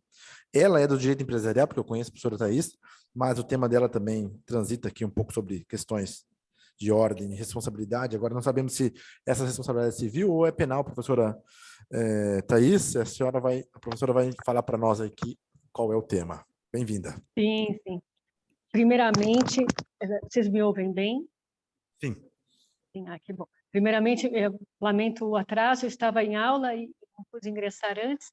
Dizer que é uma grande alegria estar com vocês todos, vendo temas tão pertinentes como a apresentação do colega, agora há pouco, realmente interessante essa abordagem. Agradecer muito ao professor Fábio, que elabora tudo isso com todo cuidado. A gente sabe que, além de toda a atenção e competência, com muito carinho. Então, é uma satisfação participar. Espero que possamos continuar realizando eventos assim no futuro. Bem, essa questão que eu vou abordar aqui com vocês, ela diz respeito à responsabilidade civil de uma questão que deriva de um crime que tem sido cada vez mais perpetrado aqui no Brasil, nos nossos meios, lamentavelmente, não é? E para começar a falar sobre eles, eu preciso explicar um novo sistema de pagamentos que nós temos no Brasil, que se chama PIX. É um sistema de transferência de recursos instantâneo entre contas. O PIX ele tem uma gratuidade em termos de tarifação, o que já, por si só, no momento em que nós estamos com a economia tão delicada, tão fragilizada, já é um elemento importantíssimo para o cliente de serviços bancários. Ele também tem uma vantagem muito interessante em relação a outros formatos de transferência entre contas, que é o DOC e a TED. O que acontecem com esses dois outros formatos, que são mais antigos, mais tradicionais no nosso mercado financeiro brasileiro? Acontece que o DOC, que é o documento de ordem de crédito, que é o primeiro formato que nós tivemos de transferências, e até de transferência eletrônica disponível, eles só podem ser realizados em dias úteis e costumam ser cobrados pelas instituições financeiras. Ademais, o DOC, principalmente, ele não permite a disponibilidade imediata dos recursos, aquilo que a gente chama de real time. O TED, por outro lado, possibilita apenas se realizado dentro de determinado horário, ou seja, até às 17 horas, o nosso horário aqui de Brasília. Aí eu tenho a disponibilidade em real time. Do contrário, só no dia útil seguinte. Então, o Pix vem com gratuidade, vem com a possibilidade de ser feito durante sábados, domingos, feriados, durante a noite, durante o dia, e com a disponibilidade real-time dos recursos. Então, num primeiro momento, sorrimos para esse produto. Nós tivemos uma adesão de todas as camadas, as mais simples, inclusive, o pessoal que nós chamamos de classes C e D, alguns recentemente bancarizados por conta da onda pandêmica, aderiram rapidamente a esse produto tão simpático e prático.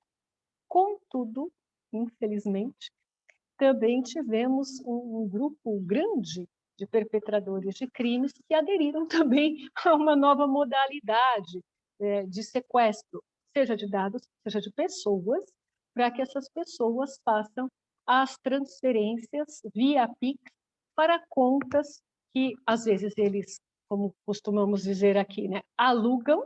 Então, são contas de interpostas pessoas, laranjas, que recebem esses valores, são contratados para receber esses valores, ficam com 10% do provento e repassam para aqueles que são os criminosos que ameaçam as vítimas, ficam com 90%. Né? Então, essas transferências são realizadas imediatamente e tudo mais. Esse tipo de crime tem crescido. Paralelamente às transferências em grandes montantes feitas via Pix, por coação das pessoas que são vitimadas, também acontece a contratação de empréstimos financeiros pelo aplicativo do banco do celular. Então, a pessoa que está lá coagida e tudo mais, tem seu celular roubado, acontecem esses empréstimos também via celular. Para além do sequestro efetivo, temos também o furto ou roubo de celulares, e aí esses aplicativos bancários são acessados pelas quadrilhas, e as quadrilhas procedem dessa mesma forma, fazendo transferências vultosas para contas que são previamente combinadas, de titulares com os quais eles têm um combinado prévio, e também a assinatura de financiamentos imobiliários, muitas vezes, justamente com o objetivo de angariar recursos imediatamente fruto desses empréstimos, tudo via aplicativo bancário. E aí a análise que nós fazemos é a seguinte: claro que tem toda uma questão de segurança pública envolvida, que, ouvindo a apresentação do colega anterior, eu fico até contente em saber que talvez tenhamos aí algumas possibilidades de investigação mais avançadas, mas pensando sob o prisma da responsabilidade empresarial, daí derivada e tudo mais, uma coisa que se analisa é o seguinte: de quem é a responsabilidade efetiva por esses danos causados? Eu posso atribuir responsabilidade, por exemplo, à instituição bancária na qual a conta corrente é mantida, ou não tem essa possibilidade jurídica, não se enxerga a responsabilização da instituição financeira por conta disso. É essa abordagem que nós fazemos nesse estudo. E daí algumas conclusões que a gente tira, né? Aqui no Brasil, fazendo um paralelo com o que já existe em termos de responsabilização de instituições financeiras pelos danos causados aos clientes, nós temos um divisor de águas que se chama fortuito interno. Quando configurado o chamado fortuito interno, ou seja, quando verificada a falha unilateral do banco em relação ao procedimento como um todo, se atribui, sim, ao banco a responsabilidade por indenizar danos causados. E a questão que se apresenta para nós, pesquisadores do direito, é: será que uma situação como essa que eu descrevi agora, que situações como essa que eu descrevi agora, configurariam fortuito interno e, portanto, poderia ser atribuída responsabilidade à instituição financeira? Essa é a questão. Fazendo um estudo a respeito de tudo isso, eu concluo que sim, nós podemos entender, sim, que houve fortuito interno e explico aos senhores por quê. Nós temos toda uma atribuição dada pelo Conselho Monetário Nacional e Banco Central do Brasil às instituições financeiras de uma política que se chama Conheça Seu Cliente, ou seja, eu preciso, na qualidade de instituição financeira, saber quem mantém conta corrente comigo. Eu preciso estar intimamente ciente das movimentações que são feitas, dos hábitos de transferência, de tudo isso. Acompanhar esse cliente, até por uma questão não só de segurança, mas de saúde do sistema financeiro como um todo. E o que nós notamos quando esses golpes são aplicados, quando essas movimentações de transferência de PIX são aplicados pelos perpetradores do crime? Que essas movimentações fogem completamente à movimentação habitual dessas pessoas no dia a dia. Então, são senhorinhas, senhorzinhos que tenham proventos modestos e, de repente, começam a sair da conta deles valores muito expressivos.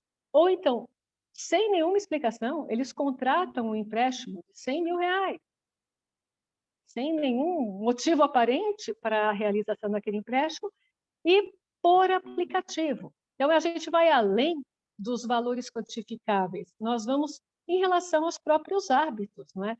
Nós sabemos que a utilização de aplicativos, especialmente em dispositivos móveis, ele é muito mais usual em certas faixas etárias do que em outras, mais avançadas, não é? E aí, o que acontece? Há todo um perfil comportamental que não condiz com aquele cliente. É responsabilidade da instituição financeira, então, acompanhar isso, verificar, tomar medidas protetivas em relação a esse cliente, obstacular esse tipo de operação que foge completamente ao perfil dele, justamente provendo segurança para que ele use esse serviço bancário, porque senão não faz nenhum sentido, não é? Então, essa governança que se tem que ter em relação ao tipo de transferência, ao modo de transferência, a falta do que a gente fala de suitability, que é combinar o tipo de procedimento com o perfil do cliente, essa discrepância, essa dissonância, ela deve ser, sim, atribuída à responsabilidade do banco. Ele tem que ficar atento a tudo isso. Ele tem sistemas para isso, ele tem que pôr o sistema para funcionar. E não há de se falar que isso é impossível dado os volumes, porque nós já sabemos que isso acontece com movimentações de cartões de crédito. Quem aqui não precisou comprar um livro ou alguma coisa assim, depois das 11 horas da noite, tentou fazer a compra e recebeu uma mensagem no seu celular informando: olha, há uma compra que está tentando ser feita, é você mesmo ou não é você? Não é? Nós já tivemos essa experiência porque sabemos que há mecanismos de controle. Então, por que não estender isso para as contas correntes, para a contratação de empréstimos via aplicativo? Dar segurança dentro das especificações necessárias para um país que tem suas peculiaridades como o nosso, um país maravilhoso, um país de pessoas maravilhosas, mas que tem as suas vicissitudes. E aí nós temos, sim, que demandar um cuidado maior por parte desses prestadores de serviços na área dos serviços financeiros. Eu gostaria de me estender muito mais aqui falando sobre essa questão, porque é uma questão que tem sido muito tocante para todos nós, que temos alguma vítima por perto, né, no nosso convívio, sofrendo com tudo isso, mas eu não quero extrapolar o nosso tempo. Agradeço muito a todos, agradeço também ao nosso professor Fábio. Obrigada.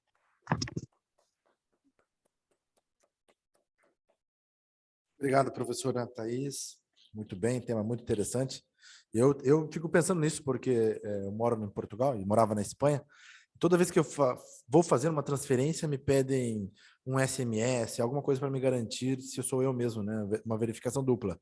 E aqui no Brasil, qualquer um compra uma água mineral na rua, faz o Pix na hora, né? Ou seja, é muito simples o processo, mas também é muito inseguro do ponto de vista da segurança, né? E de fato, devemos pensar se o sistema bancário tem ou não alguma responsabilidade nesse processo todo, facilitação, mas não sei se tem também muita segurança para o usuário. Mexe um pouco também com o direito do consumidor, né? Tem várias coisas que entram nesse assunto e é muito interessante. Obrigado pela exposição. Então, nós vamos fazer agora um período de debate, porque controlamos bem o tempo, temos aqui 18 minutos para perguntas, né? Eu, por exemplo, se o Domiciano estiver aí, eu vou fazer uma pergunta para ele, depois as outras colegas que apresentaram, eu vou fazer um apanhado geral. Por exemplo, para o Domiciano, que falou sobre a importância das delegacias do combate à corrupção, né? Uma das questões que eu fico como brasileiro, mas morando fora do Brasil, o caso, né, quando o ex-juiz, né, Sérgio Moro, saiu do governo e justamente porque ele tentava fazer uma investigação, né, nas famílias, familiares do presidente da República.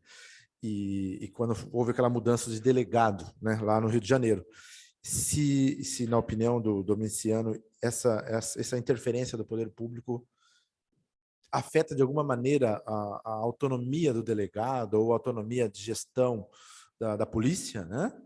Eu queria saber dele se isso tem se entre os delegados do Brasil aí vocês conversam sobre isso. Sei que no Ministério Público, por exemplo, eu fui estagiário no MPF, aqui o João trabalha no MPF, fui estagiário no MPF quando fiz a minha graduação no Brasil, e uma das coisas que mais se valorizava era a autonomia do procurador da República, né? Ou seja, independentemente da gestão do Ministério Público Federal, cada procurador tinha sua autonomia e até constitucionalmente. Então, essa é uma pergunta para o Domiciano.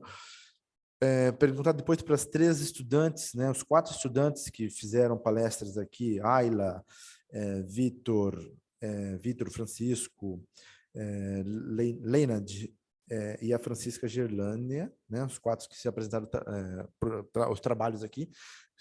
Se vocês buscaram, de alguma forma, depois vocês digam, cada um no seu tema, né, algum estudo comparado, né, fora do Brasil, porque como há muita lacuna do tema de vocês, né? Os 4 temas são temas que nós ainda estamos aí em fase muito superficial.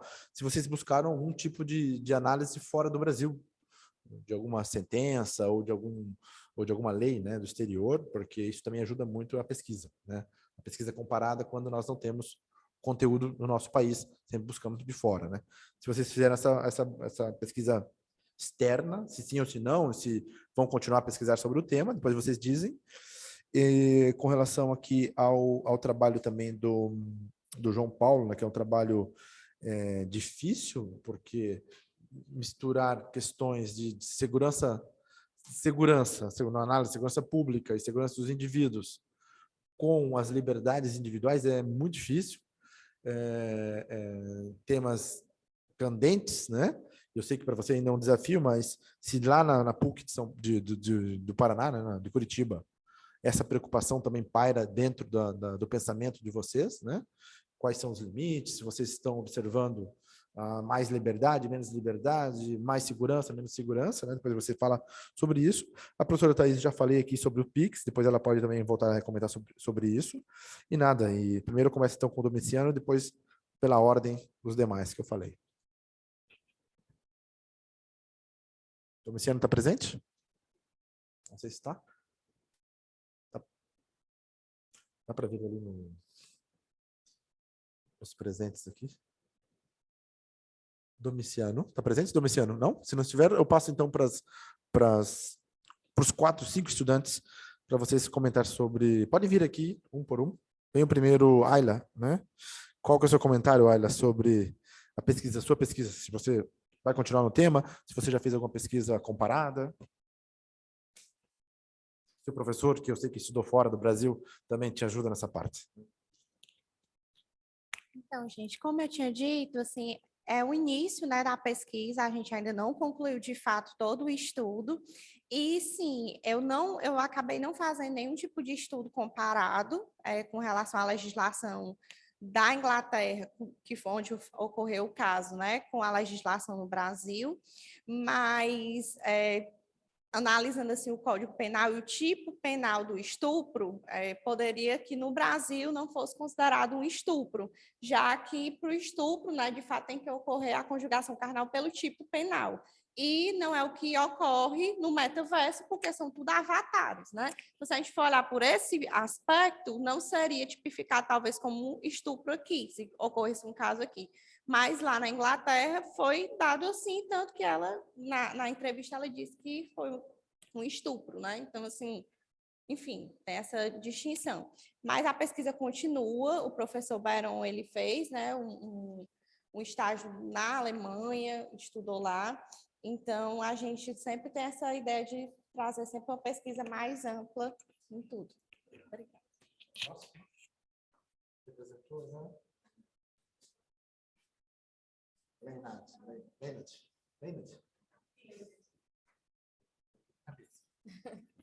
Não, eu também não fiz ainda essa comparação. Inclusive, eu já anotei aqui porque eu pretendo continuar e estou pretendendo usar no tema do meu TCC, né, essa problemática, mas ainda não, até porque ainda tem poucos julgados aqui no Brasil, né? Eu fiz uma pesquisa no geral, mas realmente não pensei no âmbito internacional, mas é uma coisa que eu estou pretendendo continuar na pesquisa. Obrigado. Eu recomendo vocês fazerem estudo de jeito comparado. É muito importante, justamente por falta de critérios, né, de julgamento e de interpretação. Quando nós não temos que buscar um jeito comparado. A próxima é a Francisca. Depois eu vou passar para online para os rapazes.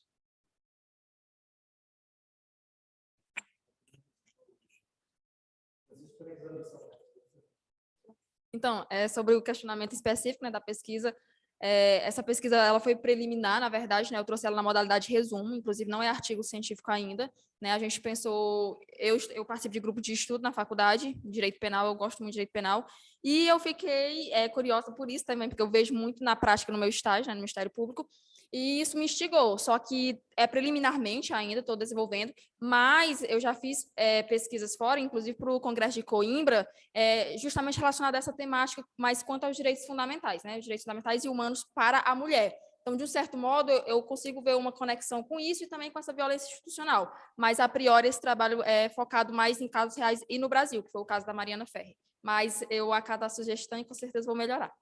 Obrigada. Francisco também vai fazer o comentário, por favor. Pronto, em relação ao questionamento, a gente delimitou o objeto de pesquisa aqui no estado do Ceará, mas a gente tem a perspectiva de ampliar e fazer um estudo comparado em outros países, entendeu?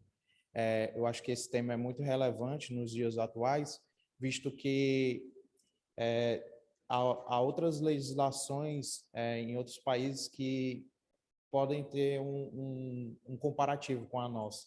Então, isso é um tema que a gente já discutiu, eu com meu orientador, no caso o professor Ítalo, e a gente deve estender essa pesquisa. Bom, e aí, agora, online tem dois estudantes, né, que é o Vitor e o Gustavo. Vocês estão aí na sala ainda, se quiserem comentar? Bom, sobre a relação do nosso trabalho, a gente não encontrou muita legislação fora do país, e até mesmo aqui no país a gente não encontrou muito respaldo jurídico quando a gente estava fazendo a pesquisa. Isso foi a nossa problemática, né? A gente encontrou um caso na Itália do jogador italiano, jogador de vôlei italiano, o Casaninga, Roberto Casaninga, que ele passou 15 anos sendo enganado por uma mulher, que ela se passou por uma modelo brasileira. top model brasileira, a Alessandra Ambrosio, e nesses 15 anos ele desembolsou para ela cerca de 700 mil euros, que é equivalente a 4,13 milhões de reais na cotação atual. E o caso, eu não encontrei muito desdobramento do caso, mas foi o mais famoso que a gente encontrou fora do país.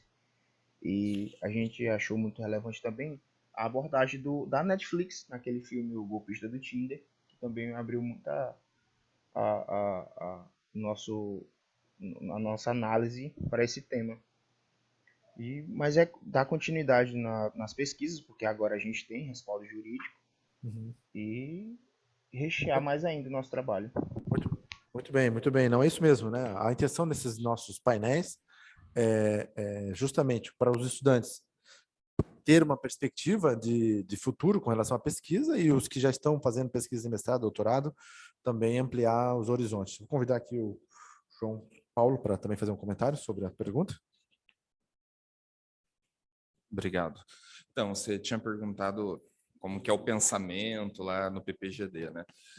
Embora o trabalho esse trabalho específico trate do papel do Estado na questão de gerenciamento de dados e tudo mais, a gente também tem uma preocupação com as Big Techs. Então, existe sim essa preocupação dos limites do Estado, mas não só do Estado, mas das Big Techs mesmo. Tá? Então, inclusive, nós temos professores do PPGD que estudam violação de direitos humanos por grandes corporações a nível global. Então, a gente sabe que a Meta, a antiga Facebook, tem alguns aliados em estados totalitários, né? Então, meio camaleão, assim. Então, você tem polêmicas envolvendo essas grandes empresas com...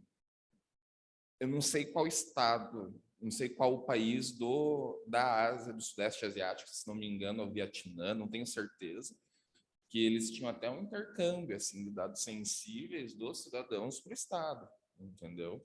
Então, inclusive, não sei se vocês lembram aquela polêmica do Donald Trump com a embaixada chinesa nos Estados Unidos em relação ao TikTok, né? Então, o que acontece, né? Praticamente, não sei te precisar qual que é a proporção disso, mas muitos dos cabeamentos de internet, e cabeamento eu falo cabo mesmo, passam pelos Estados Unidos.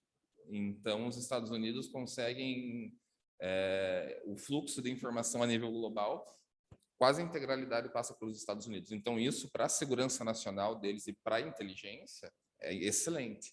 E qual que seria a grande preocupação do TikTok?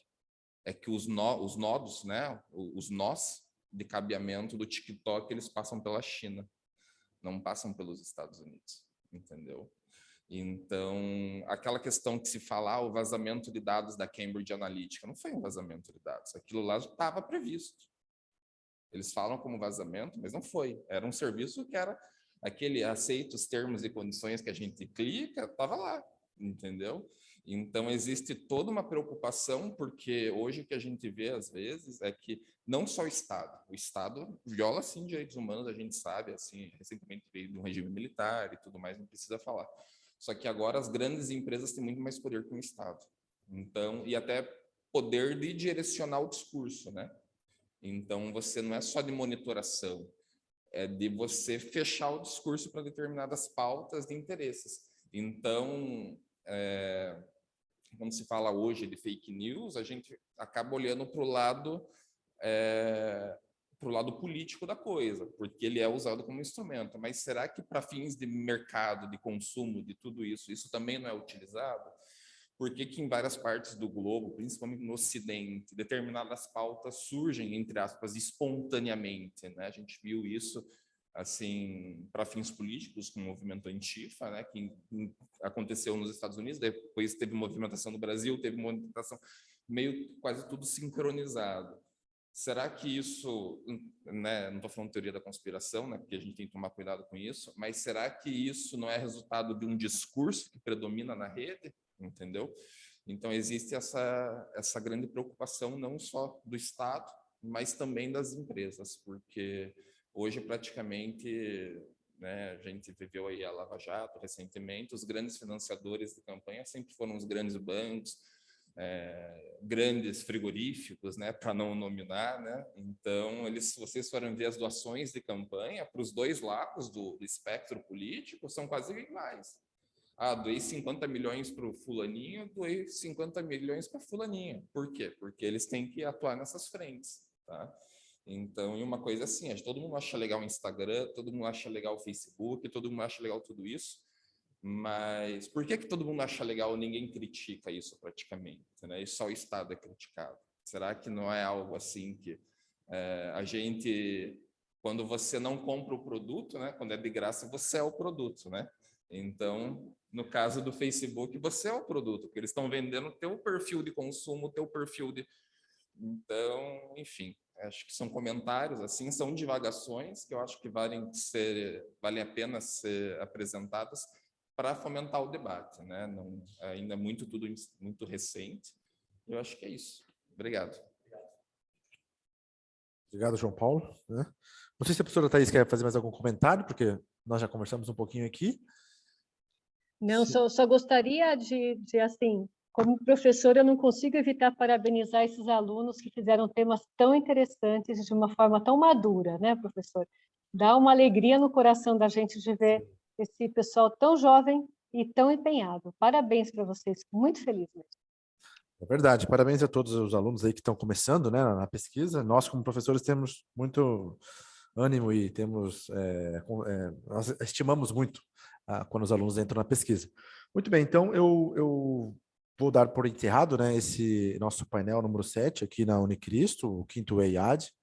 Quero agradecer a participação de todos que estão na sala virtual e os que estão aqui na sala presencial em Fortaleza. Painel muito frutífero, com certeza assim vai sair daqui publicações interessantes, tanto dos resumos quanto dos artigos.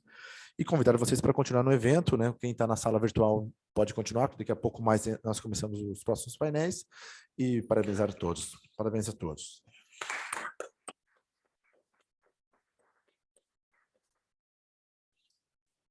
Pediria para parar a gravação, por favor. Vamos tirar uma foto? Ficam todos aqui para tirarmos uma foto, até um online.